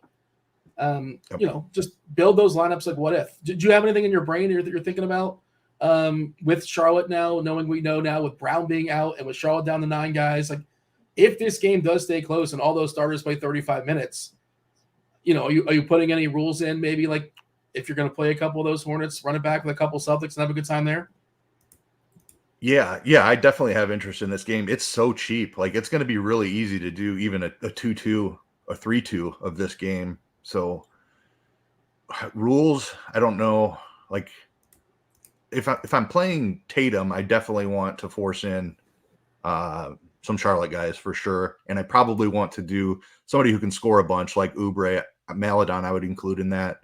PJ Washington. But I want to have one of the main pieces from Charlotte on the other side of a Tatum lineup. Jonathan saying Schroeder too cheap. I am not chasing the Dennis Schroeder game. Also, I believe Davis is out that game too. I'm not playing Dennis Schroeder tonight. Are you playing Dennis Schroeder? He's 4.5 and 4.8. He's not 3K. No, it's right. On a different slate, I would definitely be interested in that. I think there is room up on the minutes. We have him at 27 right now. He saw 30 in the last game. You mentioned AD was out, but I think he's going to be a guy they're trying to get more involved. Like, Russ is going to stay off the bench. I think Schroeder has room up on the minutes, but on this slate with so much value, I don't need to do it. Mr. Richard wants to know, with all your value opening up, can you play just 2 New Orleans guys? I think you can. Just 2 New Orleans guys? I think you can do that. Yes, I think you can. Yeah, which is a weird question, but like, I get the question. Yeah, no, I totally do. I mean, I think I will have 3 in most lineups, but two is fine. Yeah, and it probably matters which 2, right, or which 3. Yes, like if you're taking Zion out, then if you're not playing Zion in your lineup, you're saying Zion fails, right?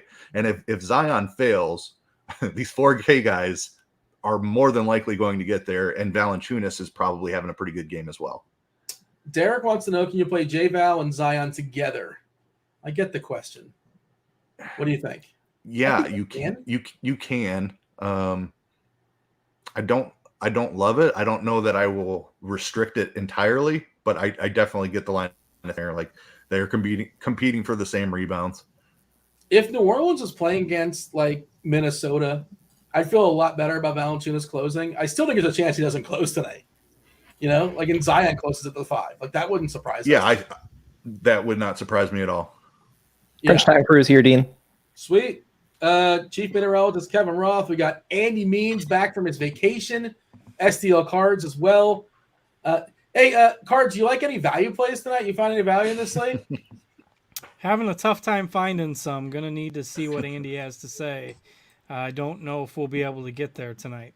Not even Roth can screw this up. Like Roth picks the worst value plays in the world sometimes. Easy now. I usually pick the wrong player with the same last name, so I could screw it up. Fair enough. Andy, welcome back. We missed you. It's good to have you back. I hope your mic is working and you're good to go, and it's just not going to be awkward for 12 seconds. Yeah, appreciate it. I was like rejuvenated and refreshed this morning, and then it took like half of a day of a 10-game slate with a bunch of news, and now I'm over it already. Yeah, this will do it. See in chat, Gary Harris and like 6 fire emojis. I mean, how many guys got to be out for Orlando for even 1 fire emoji for Gary Harris? I can't imagine. That's 7 fire emojis, not 6, 7, which probably is as many points as he will score. I mean, he's going to be forced to play. He'll be on a basketball court. But like as value goes, I think the Orlando stuff is kind of pushed to the side to some degree. But we're gonna step aside. Let's Keith. You got anything for the boys? You got to make some lineups. I got to make some lineups as well, right? I'm ready to make some lineups. Let them have it. All right. Yeah, it's a 10-game slate. It's a big boy slate. We're gonna let the pros do it. The elite squad, the crunch time crew, STL Cards. You got a very refreshed, at least as of 4 hours ago, refreshed Andy Means, and you got Kevin Roth. Kevin Roth, feel free to take it over. The Fanduel sponsor crunch time. It starts now. It does indeed. Appreciate it, Dino. Good stuff as always. Welcome to it. It's crunch time. It's sponsored by Fanduel, and we're joined by 2 of the sharpest minds in the biz. One, Mr. Andy Means, fresh off taking the private jet to Cabo. He's back. What's up? I mean, I don't know where you were, or if you were anywhere, or if you're just lounging. Was this a vacation or a staycation? I wish I was in Cabo. It was half and half. I went to New York City 2 weekends ago, and then we were back here in Chicago for to host Thanksgiving and whatnot. So half getaway, half get away from home and half get away from work. So glad to be back, though. That's very good. Well, we are happy to have you back. Excited to get your take on this slate as well. We also have, for his tournament hot takes, his STL Cards. Cards, how are you, good sir? Yeah, I'm doing fine. Andy may have said he was on vacation, but he was still like messaging about golf stuff and content needs and stuff like that. So he was. See, I got pinged. He was he like, didn't "Hey, completely, I tried to get away. He didn't completely on unplug. Vacation. Yeah. He didn't completely unplug. He had to keep the. Don't tell anybody. Don't tell anybody. I know the feeling. Yeah. I know the feeling. Been there. You many feel good times, about the slate, Cards? Yeah, I mean it's a night where there's so many options that it becomes a little uncomfortable. You have to go for ceiling, like in GPPs you have to go for ceiling, like the Gary Harris play. Like Gary Harris has his ceiling is about as tall as me, so you just can't play those kind of guys in GPPs tonight that are only at best going to get you 25. Sure, it might work out from a points per dollar perspective in terms of what you usually correlate to value, but that's not going to be enough tonight, right? Don't go complaining that your 300 score didn't win a GPP tonight, because unless all of the obvious plays bust, it's going to be one of the higher scoring nights, maybe the highest scoring night we've seen in quite some time. So you got to go for ceiling in those tournament builds tonight. Okay, that's good analysis, because this is the kind of night where I do that stupid thing where I play those 3K guys. I put up 320 and I barely min cashed. Every one of my guys had a flame emoji and I still didn't win money. Yeah, it's going to be one of those kind of nights had you not said that. So I appreciate you saying that and reminding me. I need dudes who are going to drop 40, 50, 60 and not, a couple guys getting 20s and 30s. To be fair, I was not directing that just at you. No. I don't want you to think I was belittling you there. I was just the Twitter community at large. Right. I make fish plays and other people learn from that. So I just come out with what I do that's fishy, and hope other people are smarter than me. Hey, by the way, I mentioned this is FanDuel sponsored. The Fanduel single entry series still going for NFL. Don't forget to reserve your entry at the $5, $33, and $100 tier. Get in on the action, weekly and seasonal prizes. And you can also sign up for the Fanduel Sportsbook. If you're in a legal sports betting state, take advantage of their bonus offer. New customers get the no sweat first bet up to $1K. Terms and conditions do apply. Means, let's talk a little bit about this slate here, because what I'm hearing from cards is that I'm going to be able to plug in some really good plays. And so now I'm pulling up my apps, pulling up my FanDuel app right now. Embiid is playing, by the way. That just dropped while you were talking. So Embiid is at least someone's playing tonight. Right. We need somebody. Yeah, so thinking zooming out kind of. I don't want to talk too much about zooming out because there's so many games that it'll take up too much time, but the New Orleans situation is huge with them because I know the guys were talking about it on GrindersLive before us, but the fact that they just ruled out 2 other main rotation guys is a big deal. Like, we liked guys this morning because they were going to be without Ingram and McCollum, but they just ruled out Nance and Najee Marshall. So, like, the Nance thing is huge for Joe Val. That is a really big deal because that is like basically who Nance that is who takes minutes away from Joe Val is Nance. Like, they'll close with him a lot. And with him not an option, like, it's less likely that is going to happen. I was just looking to see where we brought his minutes to. We put him at 30, but he's so good per minute. Even if you take him down a little bit, he's still gonna pop really hard. So I will probably tag him here in a second. But I know they were talking about Maladon before us too. They have 9 guys. Very few of them are guards. Even fewer of them are ball handling guards. So Maladon is a really good play. He's going to be kind of frustrating unless he shoots it really well. It'll be more of a grind than you'd like, I think. But he's just still too cheap for the minutes he's going to play. Just really quick, let me run through the list here, see if there's anything else prevalent I want to talk about. We just got the Embiid news. The Cavs are without a bunch of guys. The Jaylen Brown thing is a big deal for Tatum. So, yeah, we'll talk about it kind of all as I go through. You want me to hop in on FanDuel real quick? Yeah, I think let's move through it, and we'll kind of talk our way through it position by position. Cool. All right. So you're most likely going cheap here. I don't want to say all of the guard spots, but hell, damn near most of them. So I would go Maladon first.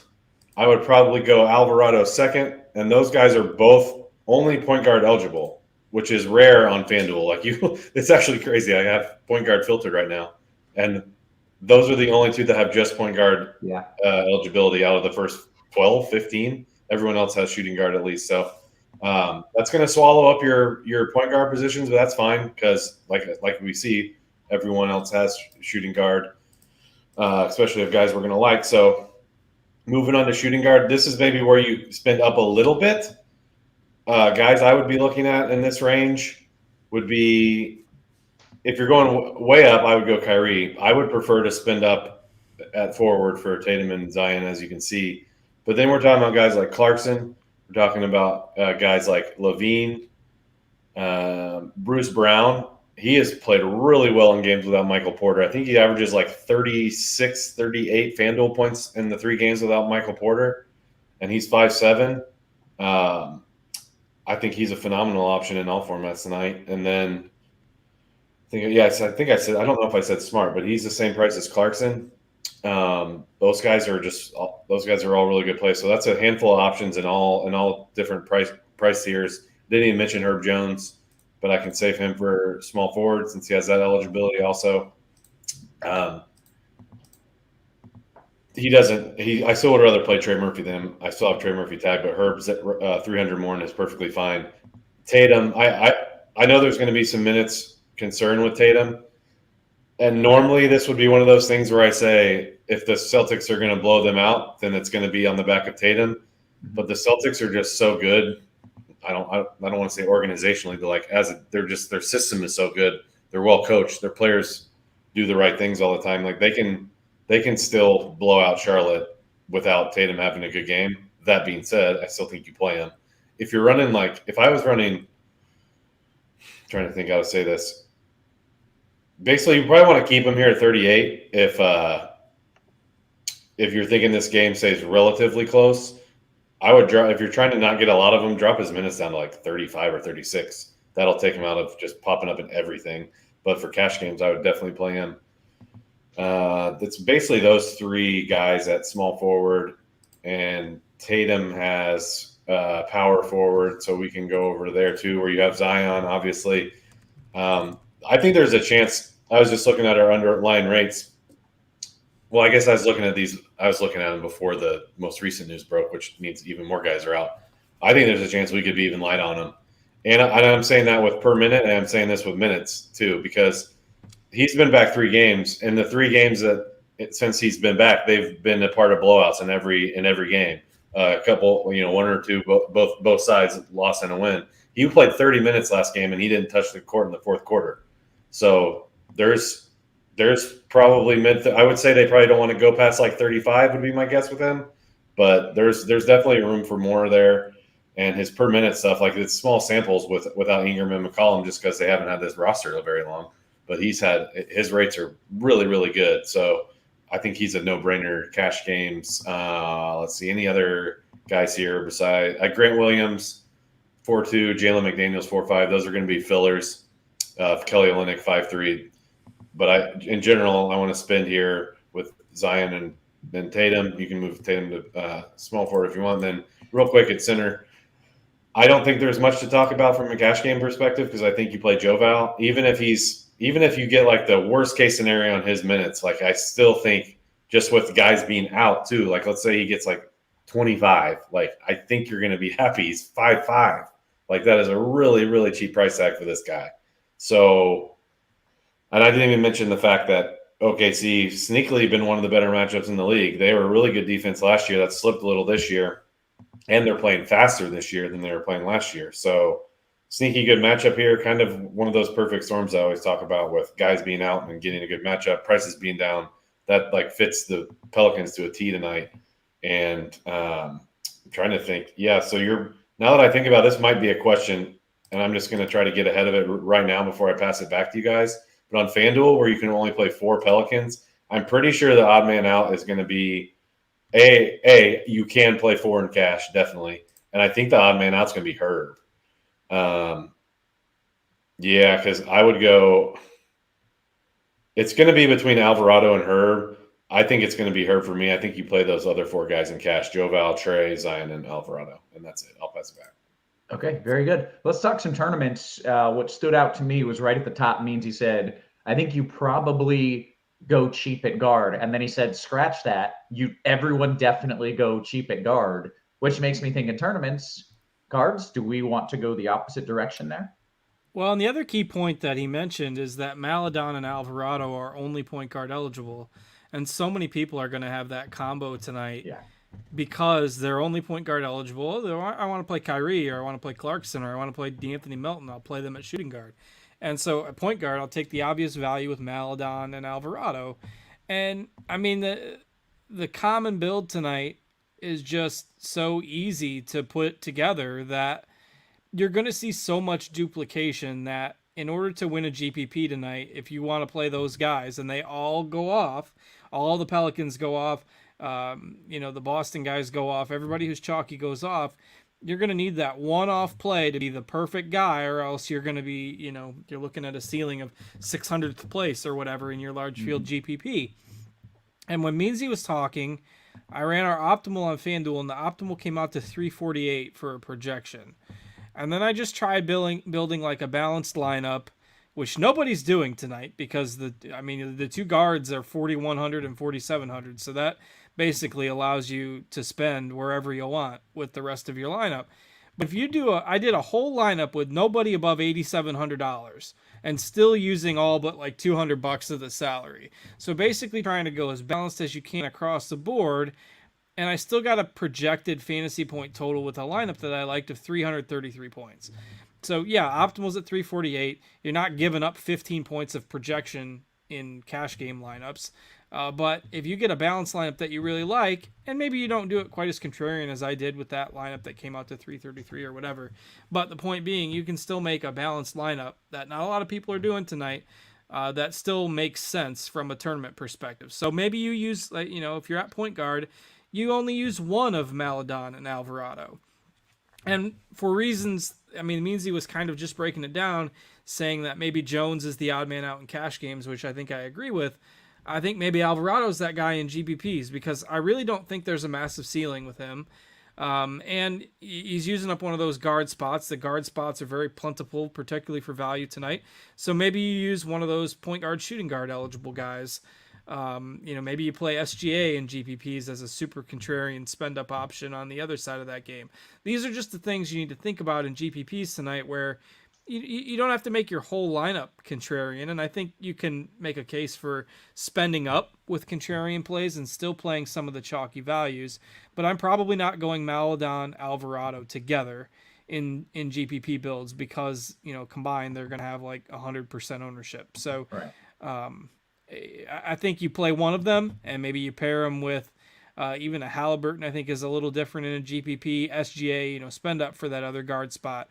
Or if you're doing that fully balanced build, you could do like a Darius Garland or something like that. Those are the guys I think you can pair with one of Maladon and Alvarado to make your GPP lineup a little bit different. So I'll be doing that. Shooting guard, we've touched on most of the plays there throughout. Booker, I think, is fine in GPPs. I do really like DeMar DeRozan in tournaments as well. And again, most of these guys I'm mentioning are kind of mid-range to higher-end plays. Because Meansy went through the value guys, right? If you want to value at shooting guard, it's Herb Jones, maybe Bruce Brown, Marcus Smart, and Clarkson grade out well. Levine is interesting on FanDuel as well. He's down to 6,700 there, so he's going to be somewhat popular too, but maybe less so now with all the news that's broken over the last hour. So if he gets down like under 20%, I think he's fine in tournaments as well. The forward spots, again, Murphy and Tatum and Herb Jones, some combination of those guys is the chalk. I like them. Maybe mix and match. You could go with somebody like Paolo Banchero or Anthony Edwards. Again, those mid-range options. I really am kind of coming to like that balanced build in GPPs. Then at center, it's a really interesting discussion with Joval because it seems like all year they actively look for ways to not play him. I know Roth and I discussed this on a show within the last couple of weeks because somebody had asked about him. So I don't know how many guys have to be out for them to commit to playing him 30 minutes. But I mean, again, in GPPs, if you're not convinced that it's the ceiling game, I think another factor is you probably don't want to play 4 New Orleans guys together in a GPP. What are the odds that on a large slate with a ton of value, all of those guys become the guys you need to have in a GPP? Outside of a wacky, triple overtime game where they're scoring 140 points, I think maybe you mix and match and put like 2 of them together in a GPP lineup. And then, not that you have to leave any of them out of your player pool. If I did, Alvarado would be the guy I'm leaving out. But maybe you leave Joval out of a lineup where you're spending up for a Jokic or a Towns or something at center. So those are my thoughts. Okay, great stuff. I feel good about the build there, cash and GPPs. Means let's kick it to DK. Tell me if there's anything wildly different. It seems like the value is still the value.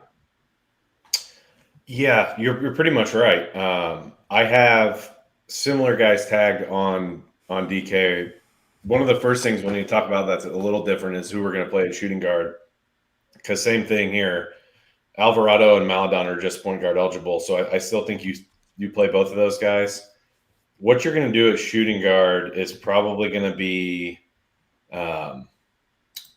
like maybe one of the Celtics, Marcus Smart or Malcolm Brogdon. They're in the 5s. And Derek White, he's 5'2". So you got 3 Celtics there that you can pick from. Don't really have a preference. Probably Brogdon, he's the cheapest. I'd probably go with Brogdon, Smart, White if you're picking a Celtic. I'm trying to think. I don't think this is necessarily a spin spot. If you're going to go way up, I would probably go Kyrie at 8'4". I'm trying to think. Let's see. Oh yeah, that's other guys looking for it. Jalen Noel, he's 3'1". This dude has like a 27% usage rate, which is pretty high, especially for a bench player. But he just doesn't get many minutes. But they're thinned out a little bit. I could see a scenario where you play him at 3'1", and it kind of gets you into a little more stars and scrubsy. That's maybe something you do if you want to play like Jokic, which I'm not saying you have to do, but it's on the table. he was the other really cheap guy I wanted to mention. He's 3-1. Let's go to small forward. I untagged Murphy just because I think I would still play Murphy officially. I think there's logic to playing Jalen McDaniels also with the Hornets being so thin. He buys you $600 as well. So if you need that, go for it. Another guy who's probably a little more viable on FanDuel is Bruce Brown. He's 5'8", still fine on DK. Herb Jones 4'5", fine. I don't mind DeMar DeRozan as a spend up in cash either. He's 8'2". He's been playing really well lately. Basically been a lock for at least 43, 44 DK points the last 5 games, and also has one in there that's 60. So if you're wondering where do I need to spend, I think DeRozan is an option. So that would probably cover small forward for me. Let's go to power forward, where obviously Zion is my first priority. The DK price tag on Tatum isn't as good as it is on FanDuel. I mean, the scoring system suits him a little better, but I think he's 9.9 on FanDuel. I'm much more likely to prioritize him over there than I am on DK. If I'm looking for a lot of the guys I've been talking about are cheap. So if you're looking for the next guy to spend on, it would probably for me be Tatum, and you can just slot him into the small forward slot, and you're good. So I think I just kind of glossed over him when I was talking about small forward. I kind of forgot he had small forward eligibility. So yeah, put him at the top of the list of guys next to spend on. I don't think anyone else here really fits the mold for me. I already mentioned Jalen McDaniels at small forward. Evan Mobley, there's no Jared Allen, there's no Kevin Love. I think he is a perfect last piece sort of thing, one of the last spot or two for your lineups. I think he's fine. Yeah, that'll cover it. Maybe I'll mention PJ Washington, but that's about it. Center, I did end up tagging Joe Val over here too. 5'9", again, not as great of a price tag, but I just think there's his route to normal minutes tonight is finally a little cleaner. So I'm a big fan of his tonight. I'm trying to think if there's anyone else here who's just center eligible that I would be willing to play. Oh yeah, I mentioned Jokic. Probably would not play Embiid in cash games. I would just figure out a way to fit Tatum in there for if you're coming to the util spot or what have you. I would just figure out a way to play Tatum instead of Embiid, and Tatum's cheaper, so it shouldn't be any problem. Yeah, I don't think there's anyone else that's just center only that I would be running out of my way to play. Yeah, that's it. Joe Val for me, and then maybe Jokic. So I'm good. You guys can take it. Okay. I don't know if you have the chat up, but you're picking off questions perfectly. I don't know if that's intentional but I'm impressed either way. I told you I've been off, Roth. I just I'm in the groove right now. You're refreshed. You're coming back strong into the zone. I was going to ask some of those cash questions, but literally you started answering them. Can I play Levine in a DK cash lineup? I think you said yes, but then I was also looking at other things. Yeah, he's been playing decent, and the position. I think it might be one of those shooting guard questions. What am I doing in shooting guard? And he's fine. I have no problem playing him. The price tag is way better on FanDuel, but it's another thing where the scoring system is better for him on DK anyway. So it's not that big. It's not that drastic of a difference. He's fine to answer the question. Okay, excellent. Cards, I want to kick it to you. And there's so many DK GPP questions coming in already. But the one that stands out to me is what Bazinga says, because he's saying exactly what I'm doing, which makes it a chalk donkey play. He says, do you think more people will be using SGA to bring back all these Pels? And then he ends up coming in really popular tonight. That was my first thought was, ooh, I want these Pels. Ooh, I'm going to be clever and bring it back with SGA. But it's not clever because that's what everybody's going to do. I don't know. I don't think so. I don't think everybody's going to do it. Sure, some people will roll some game stacks out there, but he's expensive enough. And the fact that he's only $100, from Tatum, I think you're still going to see his ownership in the single digits. I definitely don't mind it. The problem that I have with it is, again, if you're doing it just to play 4 Pelicans, everybody's going to be doing that. And then if SGA doesn't outscore Tatum, you just leave yourself so few outs for it to work. That's more of the problem I have with it, as opposed to just SGA on his own becoming more chalky. I just don't know if that game would be my choice to stack in GPPs because of the way the Pelicans are playing out. Like, I think I'd rather stack. Like, if I go OKC New Orleans, I've got 5 Pelicans at 15% plus ownership on DraftKings. If I go to Chicago and Utah, which has a total that's 4 points higher, it's got a half-point spread. I've got 2 guys above 10%, and that's one at 11 and one at 15. And on a different night, you know, we'd have more people talking about DeRozan. We'd have more people talking about Vucevic. Colin Sexton has been one of the most popular values the last week or so. Had one poor game, then bounced back the other night with 30-plus again. And now, because of all this guard value out there, nobody's playing Colin Sexton, who still projects for around 30 fantasy points. And, you know, you're giving up a little bit in terms of salary compared to Maladon and Alvarado and some of those guys. But if you're stacking up a game, all of a sudden nobody's talking about this game with a 236 total that has fairly condensed rotations, and Utah is not playing as strong a defense this year, obviously. They've been a surprise team, but it's not like they're locking teams down defensively. So that's the game I would probably look to stack because there's upside there as well. And you could throw Phoenix and Sacramento in that same mix. 234 is the total in that game, and everybody's in the single digits in terms of ownership. So I think if you're looking for ways to stack up games, you know, whether it be hoping for overtime or what have you, or just hoping for up-tempo, high-scoring, close game, I like those 2 late games quite a bit when you factor in ownership compared to that Pelicans game. Okay, good to know. Is there anything on DK that you want to roll through specifically player-wise, or is it kind of similar thoughts? It's very similar. I mean, I know we're down to 8 minutes already, and I'm sure we got a lot of questions tonight. And I had a thought that, we've got like 36 guys with a positive RG value.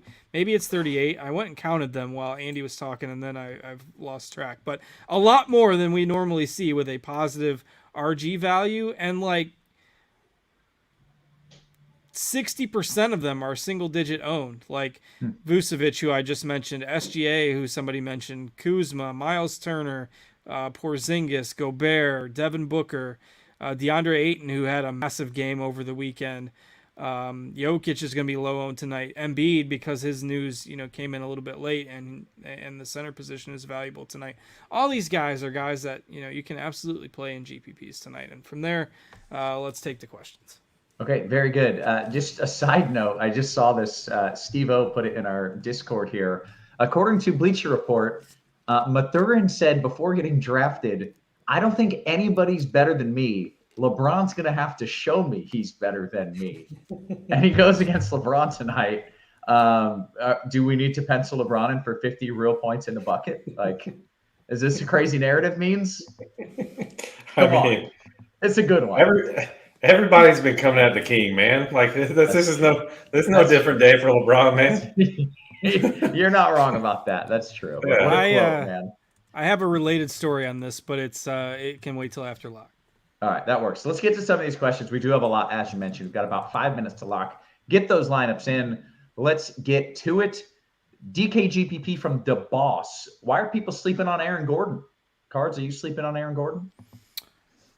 Again, ceiling is what I think you need to chase tonight, and I question whether he's got enough of that at this stage. The matchup is good. And he has had, I mean, I say he doesn't have a huge ceiling, but he's had back-to-back 50 burgers. He's not going to shoot 75% every night though. So I don't know. I'm okay with it. But I don't love it. I don't really have a strong take. He's fine in tournaments. Okay. All right. Cards, can I play Grant Williams in a FanDuel GPP? Don't love Grant Williams for tournaments. I think he's safe enough, but one of those guys that I'm probably not playing in GPPs because I question the ceiling.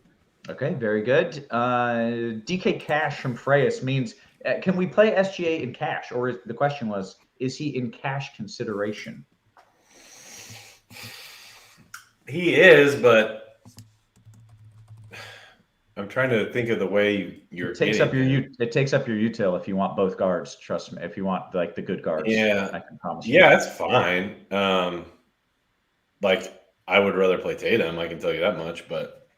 I mean, SGA is a baller, man. So I'm not going to tell you not to play him. Like I'm long past the days of being sticker shocked by 10K SGA. Like the dude can ball. Okay, I am not. I still look at it and I'm like, this is such a weird click. This is the weirdest click of my life. Well, all right. then watch the game tonight and you'll be like, oh, this guy just like he just gets get it. buckets all the time. Right. DeBoss, DKGPP, would you play LeBron and AD? Guards? Probably not in the same lineup tonight. Again, I don't see them both getting there. If you want to do it as part of a game stack with some Indiana runbacks, I'm okay with that. Otherwise, I'd probably split them up. Okay, Jay Sam says FanDuel tournaments with all the news going to the Jazz. With all the news going on, the Jazz situation that still remains, to try to gain an edge, should I just build with Laurie in my lineup and adjust accordingly? Thank you. Yeah, that's perfectly fine because you've got two games that you got one other game that starts at the same time. And then you've got two games that start later, and all of them have fairly high totals and not massive ownership. So play who you want in the early games to get them locked in. And then, Markkanen is the most expensive player on the Jazz. So then if he doesn't play, you can maybe pivot around to get a cheaper guy in there. Just make sure you leave like multiple, at least 2 or 3 spots open in your lineup to be able to pivot, help you pivot. Very good. FanDuel Cash means DeRozan, Halliburton, they both okay? Yes. Okay. Let's see. FanDuel GPP from Mike. Cards, Embiid or the Joker? Ooh, that's a good question. Like them both in tournaments at low ownership tonight. I will go with Jokic. I think triple-double potential against Houston for sure if it stays close. Very good. Gamble, FanDuel Cash, Bruce Brown versus Kelly O. Bruce Brown, easily. DK Cash from Will, Oubre Tatum or Levine Joker? Pocket that question real quick, Roth. I want to look real quick at that last question because I want to see because I was literally staring at Markkanen on our what if projections why I answered that, and I was like, well, let's see, because that game's those games start at the same time. Yeah, so if Markkanen's out, then I would probably go Olynyk. But if Markkanen's in, I would go Brown. Yeah. Okay, good answer. All right, DK Cash, Oubre Tatum or Levine Jokic? First one for me. Okay, Timotebo, DK Cash again, Smart Tatum or Washington Embiid? First one for me. Means right back at you. Rank them in FanDuel Cash. DDR, Beal, Kyrie. DDR, Kyrie, Beal. Very good. DK Cash. Arlo, 3v3 means Brogdon, McDaniels, DeRozan, Smart, Murphy, Levine. Ooh. Those are both good. I slightly lean the second one, I think. Okay, both good though. All right. In GPPs, is playing DeRozan and Levine together a bad idea? Note, I've also got Laurie in this lineup. No, I don't think so. That's fine. Yeah, very good. FanDuel GPP. You down with the Markkanen revenge narrative? 50 burger tonight cards? Well, he's got to play first. He's got to play first. Mm-hmm. If he does, dude's been a real pleasant surprise for them, especially he's tailed off a little bit lately, but I'm probably not playing him outside of the stacks of that game, but I don't mind it if he goes. Okay. Follow up on that shortly, but we're less than a minute to lock. DK Cash, 3v3 means Noel, Murphy, Embiid, or Levine, PJ Washington, and Joe Val. Second one. Yep. DK GPP, last piece, Murphy or Jones cards? Give me Jones in GPP. All right, coming up on lock, and we've actually got all the questions in the Discord there. If you're watching on YouTube, give us that thumbs up. It's free content. It's as good as it gets. It's free. Two of the best, sharpest minds in the biz and the handsomest man in the biz, all giving you the best info in the biz. No, that was for me. Thanks, Rob. Hey, how is it that a guy like Markkanen went from literally, this guy's a bust, he's a fringe rotational player at best, to no, he's a straight up baller? How did that happen? Some of it's situation, some of it's improvement. I know there was I forget what article it was. Might have been an Athletic article that was talking about how the Finland team used him in the Euro tournament this past summer. So I don't know, man. He was a top pick for a reason. The dude's 7 foot and can shoot and do a lot of things. So I don't know. I'm sure there's some Bulls fans wondering what the hell's going on. That's for sure. Yeah, I believe it. For sure. Card, did you have story time? I do. I have it. This is a great story, especially for people who might not know, and everybody knows I'm a golf guy. Yeah. Roth, are you familiar with the Stephen Ames Tiger Woods story? No, I don't know who Stephen Ames is. Okay, perfect. That's fantastic. Great. So we were talking about revenge narratives, and it was Matherin's comments about LeBron, and instantly thought of this. So Stephen Ames was a Canadian, I believe, golfer back in the 2000s era. And in 2000, the year 2000, which was the year that Tiger, obliterated everybody, won every tournament, Ames came out and said, I found the quote, "He doesn't look like he has enough respect for other players. Tiger is coming across as bigger than the game." That's in 2000. Then in 2006, 6 years later, Tiger doesn't forget anything. Golf one time a year has a match play bracket style tournament, like a March Madness. I remember this. Yeah. Where you play head to head against another golfer. God, and in the first round, wouldn't you know it, Tiger Woods gets drawn against Stephen Ames in the first round of the bracket of the tournament.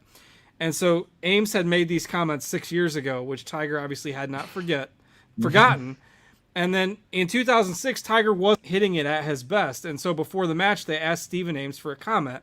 And he said, anything can happen, especially where he's hitting it right now. Those were the two comments. He doubled down on his comment from 6 years prior. Okay. And so it's a match play style tournament. And you go, if you win a hole, you go 1 up. If you win 2 holes, you go 2 up. Well, through 9 holes, Tiger was 9 ahead. Tiger won each of the first 9 holes. And so Stephen Ames had to win the last 9 holes to tie the match. And Tiger had a shot on the 10th hole to beat him on that hole and win 10 holes in a row.